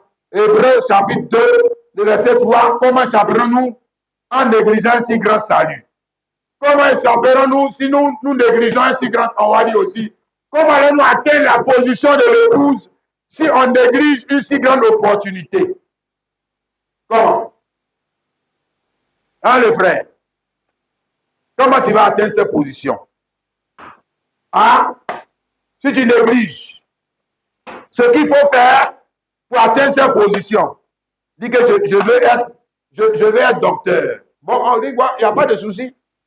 Mais tu sais comment il faut faire pour arriver là-bas, non? Prépare-toi. Il dit, je ne vais pas me préparer. Je compte sur la chance. Bon. C'est ça que tu ne vas pas atteindre cette position. Jamais de la vie. Ça sera toujours un vœu pieux. Tu vas toujours dire, je veux, je veux. Comment échapperons-nous si nous négligeons? Négliger, c'est-à-dire ne pas prendre soin de quelqu'un, de quelque chose. Ne pas faire les choses avec exactitude. Ne pas faire les choses de la bonne manière. Tu fais quand même, mais ta manière de faire là, ne peut pas assurer le succès. Ou ne peut pas te permettre d'être quoi? À la tête. D'être quoi? D'avoir le prix d'excellence. Maintenant, si tu veux le prix d'excellence, alors il y a des choses que tu ne peux pas négliger dans ta préparation. Hein? Négliger aussi, c'est quoi? Selon, on va dire quoi? Selon le dictionnaire, on dit que ce n'est pas... C'est une faute involontaire. Négliger, c'est une faute involontaire. C'est aussi une faute involontaire. Je prends un exemple très simple pour te montrer. C'est vrai, négliger, c'est une faute involontaire. Par exemple, nous, les hommes ici, là, on ne connaît pas toutes les lois de la Côte d'Ivoire. Voilà, on ne les connaît pas tous. Voilà. Souvent, tu commets des... On va dire quoi? Tu violes la loi de la Côte d'Ivoire sans le savoir. Voilà. Tu as violé la loi sans le savoir. Hein? Là où il ne fallait pas la violer. Et puis maintenant, on te poursuit. On dit, ah, le ministère public dit non, le gars a violé la loi. Hein? Tu arrives devant la barre, tu dis, mais moi je ne savais pas. Moi je ne savais pas que quand j'allais aller faire ça, ça allait me coûter ceci. On dit, bon, c'est pas bien grave, on va te condamner. Quand même. Oui. La négligence n'excuse pas. La négligence n'excuse pas quoi, la condamnation. Non, non, monsieur. Hein? OK? Maintenant, ça, c'est la loi des hommes. Maintenant, quand tu négliges de faire ce qu'il faut dans la loi de Dieu pour atteindre la position de Dieu, ça mérite quoi aussi? Ça mérite quoi? Là, Dieu est plein d'amour. Il va donner quand même. Non, il ne donne pas. Il ne donne pas. Hein? Parce que tu as négligé. Tu as négligé sa parole. Mais surtout, tu as négligé le temps de préparation qui t'était imposé pour atteindre la position. Tu as négligé. Tu as bafoué les règles. Tu n'as pas pris en considération les choses qu'il faut prendre en considération. Hein, les frères? Parce que chaque position, il y a un temps de préparation qui est imposé. Pas par toi, mais par la position. C'est pas toi. C'est pas toi qui détermine le temps de préparation. Si tu veux être instituteur, le temps de préparation, tu ne connais pas. Toi, tu vas dire, non, maman, pour moi, je vais faire ça en 6 mois. Non. Tu as dit que tu veux être instituteur. Je veux être pilote. Hein? Aïe! Je veux être maçon. Je veux être électricien. Hein? Je veux être professeur. Je veux être docteur. Hein? Je vais être couturier. Mais moi, je vais être couturier en 2 mois. Voilà, moi c'est ça, je vais être couturier, mais en 2 mois, je vais être couturier. C'est pas possible. Hein? Non, c'est pas possible. Hein? Tu as beau être un génie, c'est pas possible. C'est un temps de préparation qui est exigé pour cette profession. Pour atteindre cette position. Donc, tu vas te soumettre à ce temps de préparation auprès de quelqu'un. On va t'envoyer, on va te tirer les oreilles, on va te parler mal. Tout ça fait partie du temps de préparation. On va t'humilier, tout ça fait partie du temps de préparation. Qui est imposé, qui t'a imposé pour atteindre sa position. Tu ne vas pas atteindre la position par chance. Jamais. Tu ne vas pas atteindre la position par hasard. Jamais. Mais tu vas atteindre la position en te soumettant au temps de... Et puis, si tu fais ça même en bizarre, et que on va dire quoi, par corruption, parce que tu es dans un monde de corruption, tu atteins même la position, frère, tu seras un médiocre. Tu ne seras pas parmi les excellents. Non, jamais. Toi, tu seras un médiocre docteur, un médiocre instituteur, un médiocre couturier, un médiocre cordonnier. Tu seras un médiocre. Pourquoi? Parce que tu n'as pas obéi aux règles. Prépare-toi. Tu n'as pas voulu. Tu n'as pas voulu. Mais tu veux l'argent qui est dedans, mais tu ne veux pas te préparer. Tu veux la gloire qui est dedans, mais tu ne veux pas te préparer. Qu'est-ce qui va arriver, mon frère? Qu'est-ce qui va arriver? Ou bien tu rates cette vocation, ou bien alors, si tu prends cette vocation, tu vas souffrir dedans. Ouais, tu ne connais rien. Tu es un nulard. C'est ça, mon frère, ma soeur.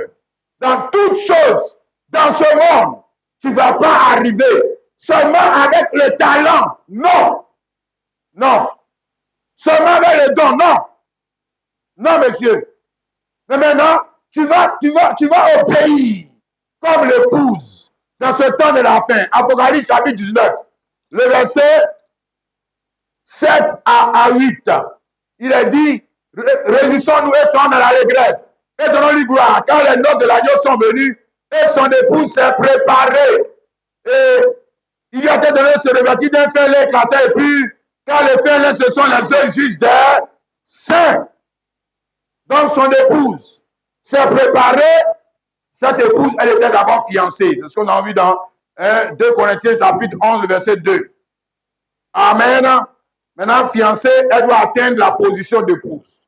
De fiancée à la position d'épouse, là, on dit qu'elle doit se préparer. C'est là beaucoup de nous sommes déjà par terre. Ils sont en train de tomber par terre. Ils sont en train de rater l'opportunité. L'épouse, c'est aussi un travail. C'est une position. C'est un travail. Dans un royaume. Docteur aussi, c'est une position. C'est un travail. Dans un royaume. OK? Cordonnier, etc., etc. Ce sont des professions qui appartiennent à un royaume. OK? Tu veux être cordonnier. Cordonnier. Frère, il y a préparation. OK? Maintenant, tu te plies au temps de préparation. Maintenant, ici, tu veux atteindre la position d'épouse. C'est-à-dire, plus la position est élevée, plus la position est élevée, le temps de préparation aussi sera quoi? Élevé. Élevé. Qu'est-ce que tu crois? Est-ce qu'on forme, on va dire quoi? Un chauffeur de taxi, on le forme en combien de temps? Chauffeur de fusée, on le forme aussi comme chauffeur de taxi. Toi aussi. Frère, pilote d'avion. Et puis, genre, on le forme comme un apprenti bagarre. Moi, je veux qu'on me forme comme un apprenti bagarre. Mais toi, on va te donner l'avion pour aller nous tuer. Toi, sérieux? Le vrai. Donc, plus l'ambition est élevée, plus le temps de préparation aussi sera élevé. Sera élevé. Ça va toujours plus haut. Si tu veux aller plus haut, amen. C'est pour ça que le temps de préparation, notre temps de préparation dure. C'est pour ça que Jésus tarde à venir. J'espère que tu as compris ça. Alléluia. Pourquoi il tarde à venir? Parce qu'il n'y a pas seulement lui qui doit être prêt, l'épouse aussi doit être quoi? Prête. Elle doit être prête. C'est ça qu'il a dit, non? L'épouse s'est préparée. Son épouse s'est préparée d'abord même, on va dire, dans la stature. Parce qu'une femme même, Jésus n'est pas un pédophile. Il ne marie pas des enfants. Il ne marie pas un enfant. Une femme même pour la marier, elle va pas rester fillette. Hein? Voilà, elle est née. Elle va grandir. Tout ça, c'est préparation. Il faut que même son corps soit prêt à accueillir une grossesse. Hein? Voilà, autrement, c'est pédophilie. Le vrai. Voilà. Mais pour que son corps soit... Il faut qu'on plie l'enceinte. Hein, vous te parlez terre à terre. Il faut qu'on plie l'enceinte. Et pour qu'on plie l'enceinte, là, il faut que son corps soit prêt. Hein? C'est à partir de ce moment-là qu'on peut la marier. Mais même encore, ça, ce n'est pas suffisant. Parce qu'il faut encore aussi qu'elle ait quoi? Elle a une connaissance de ce que c'est que la vie de couple. Alors, qu'est-ce que tu crois? C'est pour ça d'ailleurs, il est dit ici épouse. L'autre version, il dit femme, il n'est pas dit fillette. Sa fillette s'est préparée. Hein? Les enfants ne se marient pas. C'est les hommes et les femmes qui se marient. Je répète, les enfants, si tu es enfant là, il faut rester dans ton corps. Il ne faut pas aller te mettre en couple pour fatiguer les gens. Hein? Il faut grandir. Je te répète, si tu es enfant là, tu es ton enfant. Là, il y a des grands enfants. Il y a des grands enfants aussi. Enfants aussi, ce n'est pas forcément le gars peut être gros gars comme moi ici, mais dans la stature morale, c'est un enfant. Hein? Voilà, dans la stature, si, les gens ils sont grands, mais dans la stature morale, intellectuelle, mais ce sont des enfants. Ce sont des enfants. Voilà, un gars comme ça, tu te maries avec lui, ou bien une femme, quand tu te maries avec elle, bonjour la souffrance. Si, bonjour la souffrance. Tu vas souffrir. Parce que le temps qui va grandir, c'est toi qui vas commencer à l'éduquer. Hein? Voilà, c'est toi qui, maintenant quand tu veux l'éduquer, tu vas dire que, oh, il faut quitter là-bas. Tous les hommes font ça, non? Tous les hommes font ça. Quand ils parlent comme ça, c'est un enfant. C'est un enfant. C'est encore un petit. C'est dans mon village. Moi, mon papa, là, même, c'est comme ça, il faisait. Moi, même ma maman, là, même, c'est comme ça, il faisait. C'est que c'est un bon bébé. Maintenant, quand c'est un chrétien, même là, même, c'est un bandit. C'est un bandit, même que tu as marié, mauvais esprit. C'est que tu as marié mauvais esprit. Je te dis, c'est que tu as marié la mauvaise personne. Oui. Il faut une stature. Hein? Le frère, il faut une stature. Un moral, spirituel, pour entrer en couple. Parce que ça, c'est quelque chose de sérieux. Vous ne pouvez pas s'amuser avec la vie des gens. Vous ne pouvez pas dire même avec la vie de tes enfants. Il s'agit d'avenir, de bâtir, et non pas de détruire. Alors là, maintenant, pas de quoi? Préparer les gars pour Jésus là. On dit son époux, c'est quoi? Préparer. Parce que l'époux, lui, il a fait de dormir grand. Hein? Il faut lire Jean 14, le verset 2, il a dit quoi? Il va faire quoi? Préparer aussi, non? Il a dit, lui aussi, il a dit, il va préparer. Hein, qu'est-ce que tu crois? Non, l'époux et l'épouse se préparent. Alléluia. Se préparer. Ici, il faut commencer à appeler 2 cuillères, 3 cuillères, une petite natte. C'est ça le frère. On dit, tu as la foi. La foi prépare. Prépare l'avenir. L'avenir se prépare. On ne tombe pas dedans. Je suis dans mon avenir. Jamais. Ça, c'est la sorcellerie. Le frère, l'avenir se prépare. Se prépare dans le sérieux. Alléluia. Ça se prépare tellement qu'il y a des gens avec qui tu ne peux plus marcher. Parce que toi, tu n'es plus un inconscient. Si tu n'es plus un inconscient, il y a des gens qui ne vont rien t'apporter. Sinon, la médiocrité, ceux-là, tu te sépares d'eux. Tu les enlèves, tu les retranches de ta vie. Tu les sors de ta vie. Parce que toi, tu es en train de te préparer pour quelque chose de bien. Alléluia. Notamment un chrétien, dans ce temps de la fin, nous sommes, comme je dis, au stade de quoi? De fiancés. Maintenant, nous devons passer maintenant à un autre stade. Et dans ces 2 stades-là, il y a quoi? La préparation. Alléluia. Tu me comprends, mon frère, ma soeur? Amen. Nous sommes aussi au stade de quoi encore? On va dire de fils de la promesse. Ça, c'est ici. Et nous devons atteindre le stade d'héritier. On va dire, entrer dans notre héritage, c'est ce que je voulais dire. Galates chapitre 4, le verset 28 à 30. Pour vous, frères, comme Isaac, vous êtes enfants de la promesse. Et le même talent, celui qui était né selon la chair, persécuter celui qui est en selon l'esprit, ainsi en a-t-il encore maintenant. Mais que dit l'Écriture? Chasse l'esclave et son fils, car le fils de l'esclave n'héritera pas avec le fils de la femme libre. Amen. Voilà, comme Isaac. Pour nous, c'est comme Isaac. Nous sommes comme Isaac. N'est-ce pas? Amen. L'héritier. Amen. C'est ça qu'Isaac était pour Abraham. Hein, le frère. L'héritier, pas héritier de l'argent. Pas l'héritier de l'argent. Il est héritier de la sémence. Oh. De la vraie sémence. OK? Il doit hériter de l'alliance. Il doit hériter de ce qu'on a lu là. Des promesses. Il doit hériter c'est-à-dire qu'il doit faire partie de la lignée de Jésus-Christ. C'est ça qu'il doit hériter. Hein? Il doit hériter de quelque chose qui est plus grand que l'argent. D'ailleurs, pourquoi je parle d'Isaac? Est-ce que c'est à cause de son argent? Est-ce que c'est à cause de ses champs? Est-ce que c'est à cause de ses bœufs? On parle d'Isaac à cause de la parole de Dieu qu'il a hérité. C'est tout. Voilà. Amen. Maintenant, on dit pour vous aussi comme Isaac. Amen. Regarde même la naissance d'Isaac. Je reviens encore là, frère. Regarde la naissance d'Isaac. Ça a duré combien de temps? Hein? La naissance d'Isaac, ça a duré 25 ans. C'est-à-dire de la promesse jusqu'à ce que le gars naisse là. Isaac, 25 ans. Hein? Bon. La naissance d'Ismaël, ça a duré combien de temps? Il est né en premier là. Hein? Sans préparation. Morale, spirituelle, rien. Rien. C'est toujours comme ça avec eux là. Pour eux là, il n'y a pas de préparation d'état. Ils font rien avec la préparation. On les voit, les Ismaël là, on les voit. Il veut atteindre les hauts sommets sans préparation. Comment ça? Depuis quand on peut faire quelque chose, de la bonne manière sans être préparé à la faire?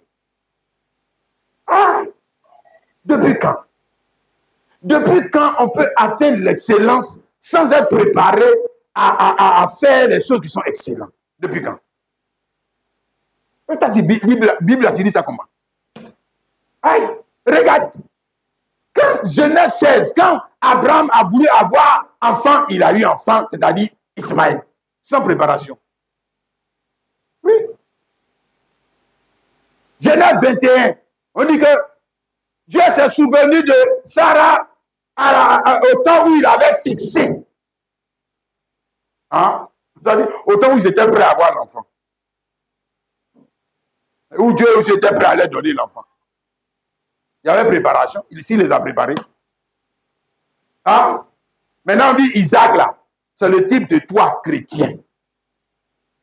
Ça veut dire qu'on continue avec toi. On a laissé Isaac, maintenant on parle de toi. Hein? Tu veux atteindre la pose, tu veux rentrer dans l'héritage. On dit c'est toi l'héritier. Maintenant, pour rentrer dans ton héritage, c'est pas par chance. Non, c'est pas par hasard. Galates 4, le verset 1 à 2. Or aussi longtemps que l'héritier est enfant, je dis, il ne diffère rien d'un esclave, quoiqu'il est le maître de tout. Mais il est sous des tuteurs, des administrateurs, jusqu'au temps marqué par le Père. Donc, aussi longtemps que l'héritier est enfant, mais c'est lui qui va se soumettre. C'est lui qu'on va enseigner. Dans d'autres termes, on est en train de le préparer à rentrer dans son héritage. C'est ce que ça veut dire. On ne donne pas l'héritage à un enfant.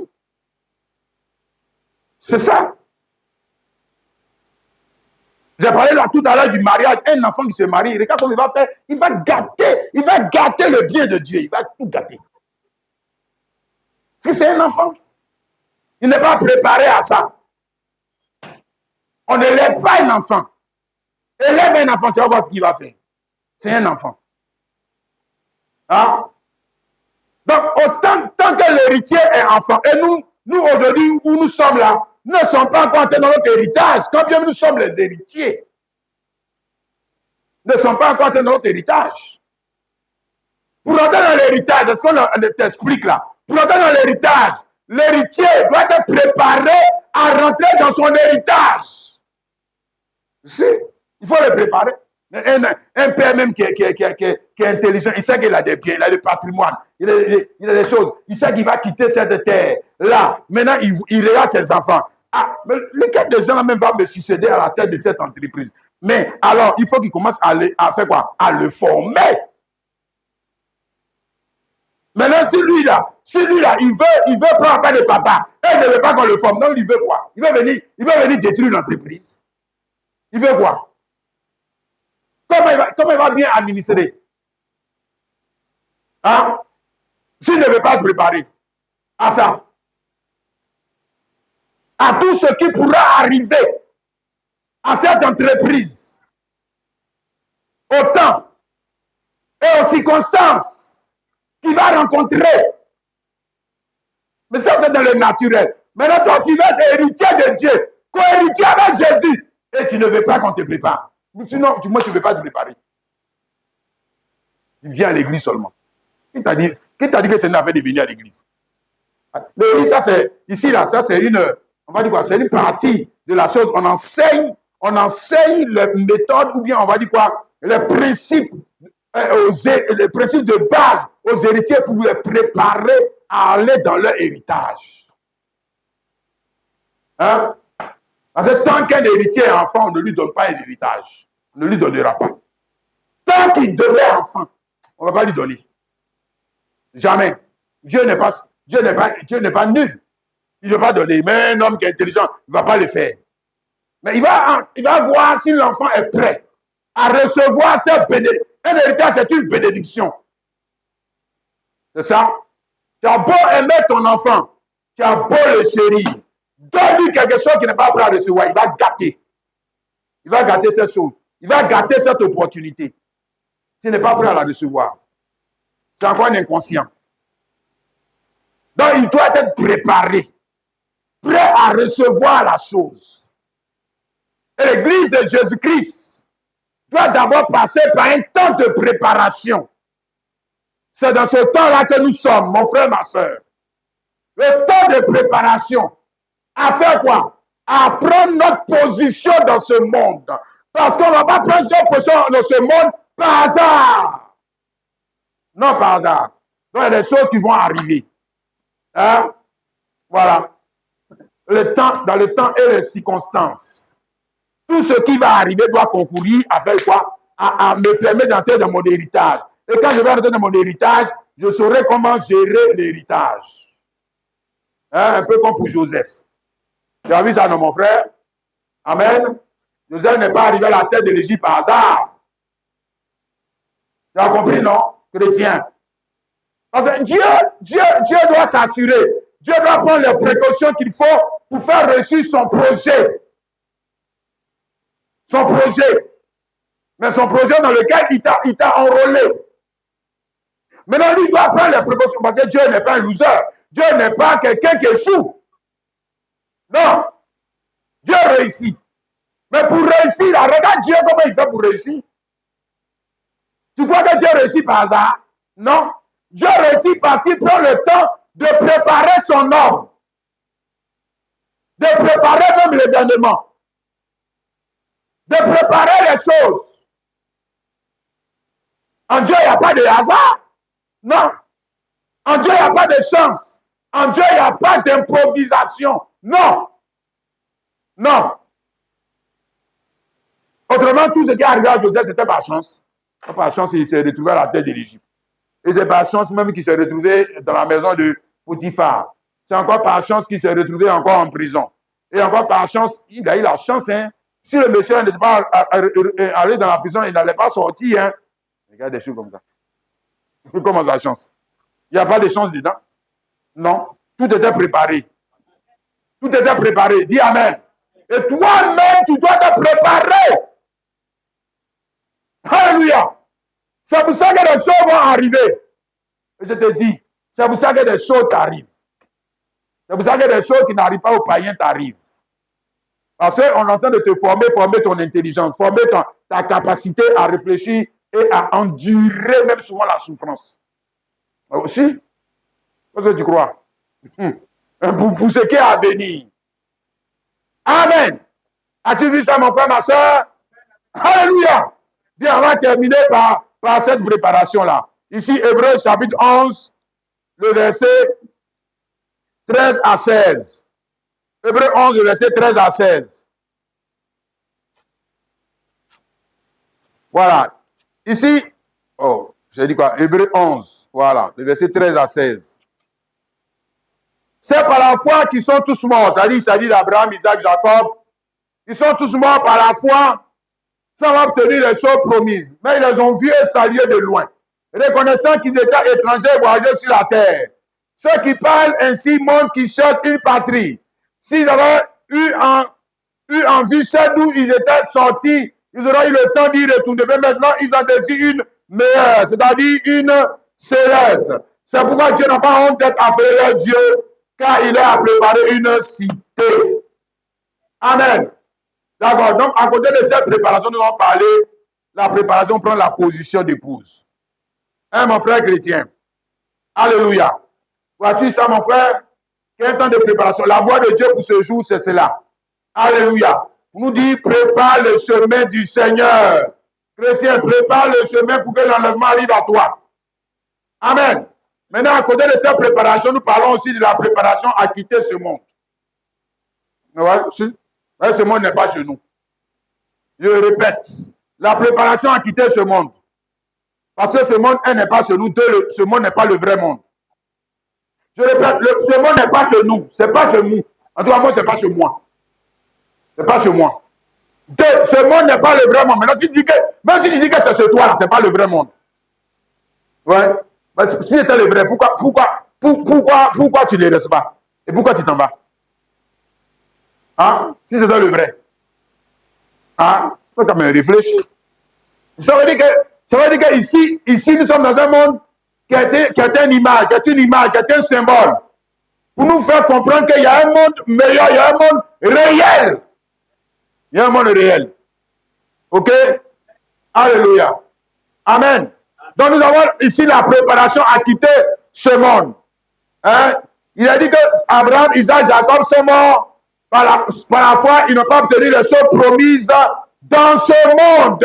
Parce que les choses promises n'étaient pas pour ce monde. Toutes les choses qu'on leur a promises n'étaient pas pour ce monde. Les frères, je répète, toutes les choses qui ont été promises aux chrétiens ne vont pas s'accomplir dans ce monde. Non. Je répète, toutes les choses qui ont été promises aux chrétiens là ne vont pas s'accomplir dans ce monde. Jamais. Jamais. Jamais. Ah. On va dire que c'est les plus petites choses même qui s'accomplissent dans ce monde. C'est les plus petites. Les plus petites. Ah. Oui. Qui sont dans ce monde.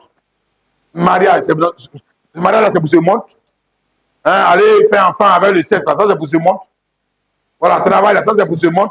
Mais ça, c'est les petites choses. Ça, on va dire que ça, c'est les miettes. Hein, l'argent de ce monde, d'ailleurs, l'argent de ce monde, là même, là, Jésus a appelé ça maman. Ah, ce n'est pas l'argent de Dieu, c'est l'argent du démon. Aussi, qu'est-ce que tu crois? Le bien que tu as dans ta boule, là, ça vous dit. Oh, faut bien lire ta Bible. Hein. Faut pas venir mentir sur Dieu. Et puis il va te dire de ne pas l'aimer. Lui-même son argent. Il va te dire de ne pas aimer. Bon, d'accord, bref. Regarde, ce monde, c'est un monde d'illusion. On en parlait un des dimanches, c'est un monde de tromperie. Ce n'est pas le monde de Dieu. Non. Le monde de Dieu, lui, il est à venir. Alléluia. Amen. Donc nous parlons ici du temps de préparation pour partir de ce monde. Hein? Chrétien, tu es prêt? Tu es prêt à quitter ce monde? Ouais, souvent, c'est ça qui est compliqué. On admet difficilement qu'il faut quitter ce monde. Ça, on admet difficilement. On prend ça même comme une malédiction. Si, je te dis. Nous, les chrétiens, on dit quoi? On fait une chose et son contraire. On dit une chose et son contraire. Parce qu'on dit qu'on n'est pas de ce monde. Mais quand quelqu'un quitte ce monde, ou quand nous-mêmes on doit quitter ce monde, on est triste. On est triste. Genre, c'est comme si, regarde, il est mort. Il est mort. Jean, tu avais dit que Jean, toi, tu es resté, tu es plus béni que lui. Aïe! pas que lui-même il a pitié de toi? Lui qui est parti là, tu ne sais pas qu'il a pitié de toi? Oh, oh. Mais c'est qu'on doit reconvertir notre mentalité. Il me plaît pour toi. Lui te demande, mais est-ce que le gars là il va me trouver ici? Lui-même il est inquiet, s'est dit, mais non, gens là-même que j'ai laissé là-bas, mais est-ce qu'il va me trouver ici? Et toi, tu le prends en pitié. Tu sais qu'il y a quelque chose qui ne va pas dans ta tête. Il est allé dans le repos. Et toi, tu es ici en train de courir derrière la sémence qui fait des gens des prostituées, et toi, tu dis que non, toi, tu es mieux que lui. Comment ça? On dit qu'Abraham, Isaac, Jacob, et ils se reconnaissaient comme étant des étrangers, des voyageurs sur cette terre. Et ils se sont dit que ces gens-là, c'est par la foi qu'ils viennent s'établir dans la terre promise comme une terre étrangère, habitant sous des tentes, ainsi qu'Isaac et Jacob, les co-héritiers de la même promesse. Et ils n'ont pas construit une maison. Hein.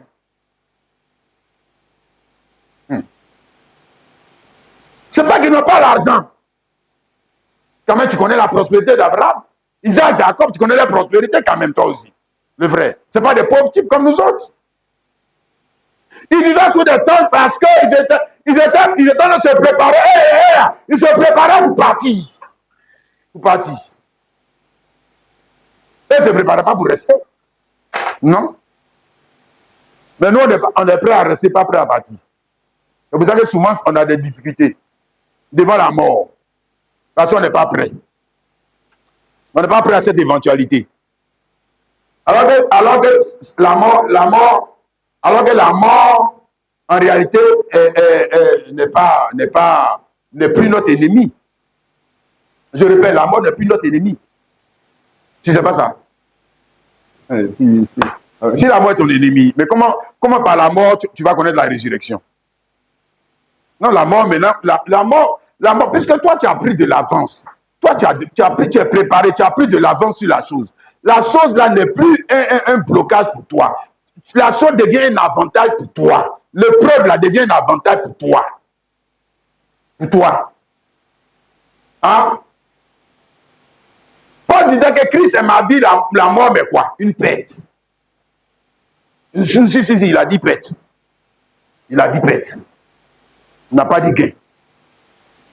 Pourquoi nous on se lamente alors? Pourquoi on se lamente alors?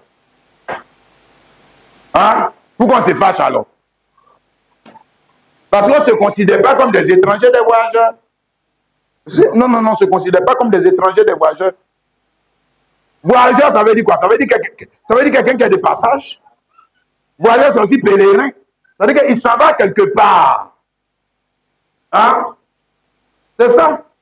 Donc, si je m'en vais d'un voyager, est-ce que tu peux voyager sans te préparer? Qui voyage sans se préparer? Hein? Tu vas aller dans le pays des gens, tu vas faire visa, tu vas faire ci, tu vas faire ça. Tu as besoin de te préparer pour partir. Oui. Hein? Et si tu dois aller, par exemple, dans des pays où il fait très froid, même l'habit que tu vas porter là, tu connais quel habit tu dois prendre. Tout ça, tu as besoin de te préparer. Voilà. Tu vas prendre les habits d'ici. Tu sais le pays où tu vas. Hein? Le frère. Bon, maintenant, toi, chrétien ou chrétienne, est-ce que tu es prêt à partir? Est-ce que tu es prêt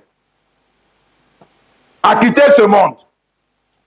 Est-ce que tu as mis l'habit?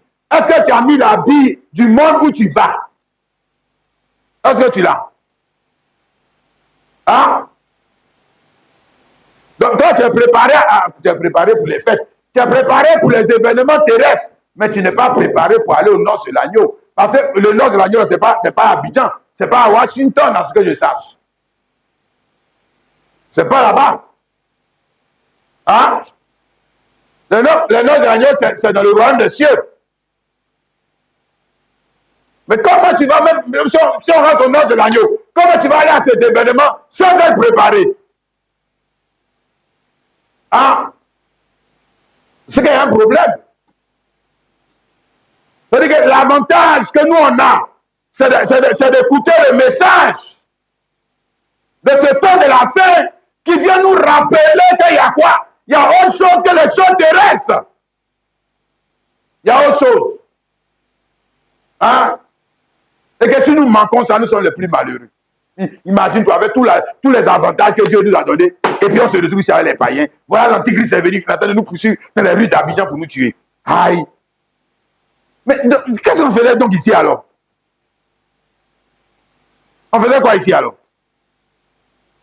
Comment ça? Ça n'a aucun sens. Ça veut dire que tous les avantages que Dieu nous a donnés, nous avons bafoués. Comme nous avons vu avec Israël, tous les avantages que Dieu a donnés à Israël, Israël a bafoué. Et quand ils ont bafoué tous les avantages, ils ont perdu le droit de faire quoi? D'être au nord de l'agneau. Ici, Matthieu chapitre 8, le verset 11 à 12. Or, je vous déclare que plusieurs viendront de l'Orient, de l'Occident et seront à table avec Abraham, Isaac et Jacob dans le royaume des cieux. Mais les filles du royaume seront jetées dans la ténèbres du dehors où il y aura des pleurs et des grincements de dents. Ah, le frère. Amen. Ah, ma soeur, mon frère. Prépare-toi, n'est-ce pas? Prépare-toi. Alléluia.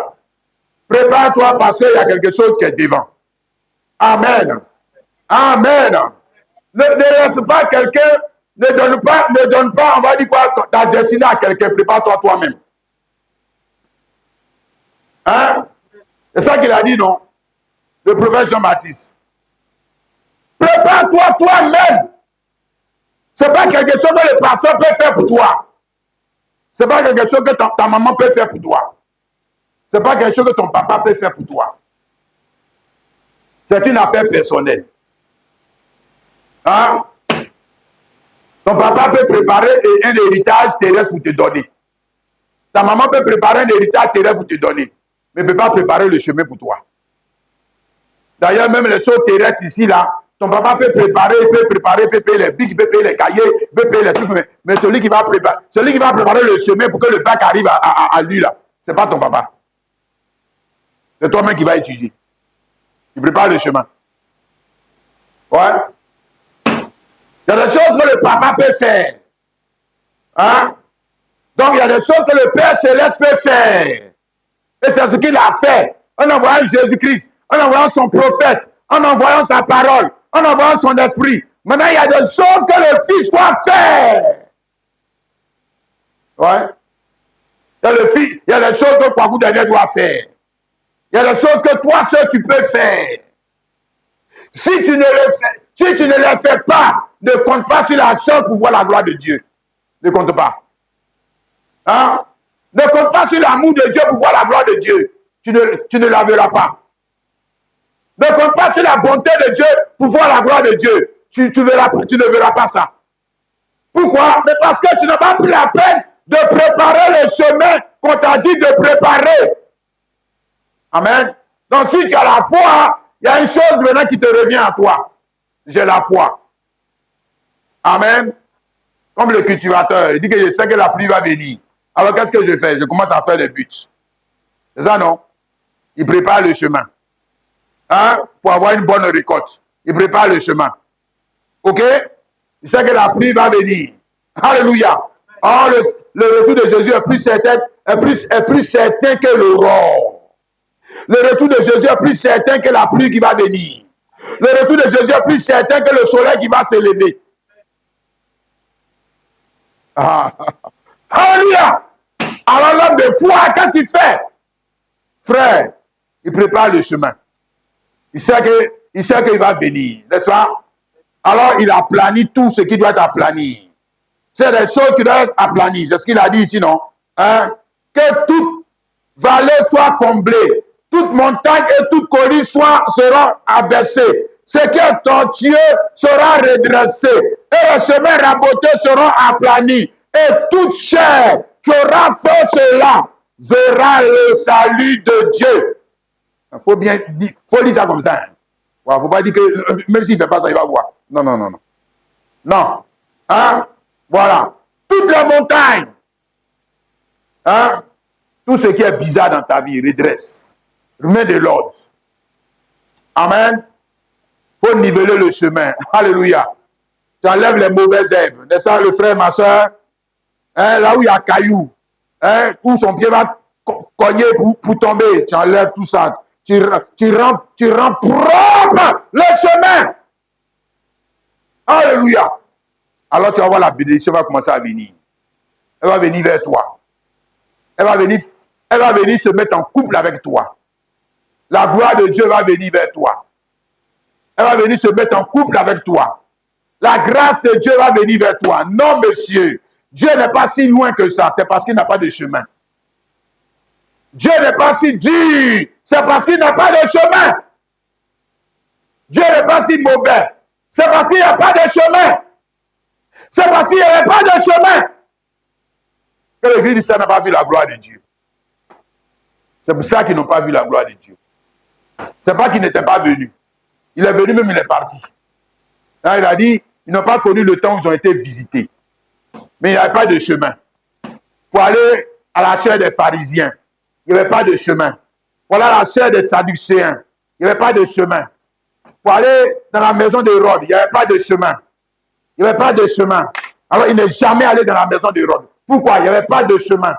Par contre, il est allé dans la maison de cet homme, hein, qui était un pécheur. Il est allé dans la maison des pécheurs. Il est allé dans la maison des voleurs. Il est allé dans la maison des bandits. Il est allé dans la maison des prostituées. Pourquoi? Parce que c'est là qu'il y avait le chemin. C'est ça qui est le paradoxe. Hein? Oui, il est allé dans la maison des archers. Parce qu'il y avait un chemin pour aller dans la maison des archers. Jamais il n'est allé dans l'église des pharisiens. Hein? Pourquoi? Pourquoi il n'y est jamais allé? Parce qu'il n'y avait pas de chemin pour aller là-bas. Jamais aujourd'hui il ne pourra se retrouver à la chair des protestants et des baptistes. Parce qu'il n'y a pas de chemin pour lui. Et jamais il ne pourra se retrouver dans le cœur de certains chrétiens. Pourquoi? Parce qu'il n'y a pas de chemin. Ils ont fermé le chemin. Ils ont brigandé le chemin. Par contre, il y a le chemin du mensonge pour aller vers la prostitution. Et le vol. Le vol a chemin. Le sida a chemin pour aller là-bas. Hein? Le péché a chemin pour aller là-bas. Hein? L'hypocrisie a chemin pour aller là-bas. Dans leur vie. Et puisque c'est ça qui pousse dans leur vie. Hein? Le mensonge qui pousse dans leur vie. Hein? La fraude qui pousse dans leur vie. Mais comment la fraude a pu pousser dans ta vie? C'est parce que la sémence de la fraude a trouvé le chemin pour aller dans ta vie. C'est pour ça que c'est parti dans ta vie. Hein? Alors toi aussi, tu n'as pas connu le temps où tu as été visité. Si tu n'as pas connu le temps où tu as été visité, tu as perdu l'opportunité des opportunités. Tu peux bâtir des villes comme Cayenne. Tu as perdu l'opportunité des opportunités. Tu peux bâtir des ponts. Tu peux bâtir des tours comme Nimrod. Tu as perdu l'opportunité d'être ouvrier avec Dieu. Et c'est ça qui grandit l'homme. C'est ça qui le fait rentrer dans la vie éternelle.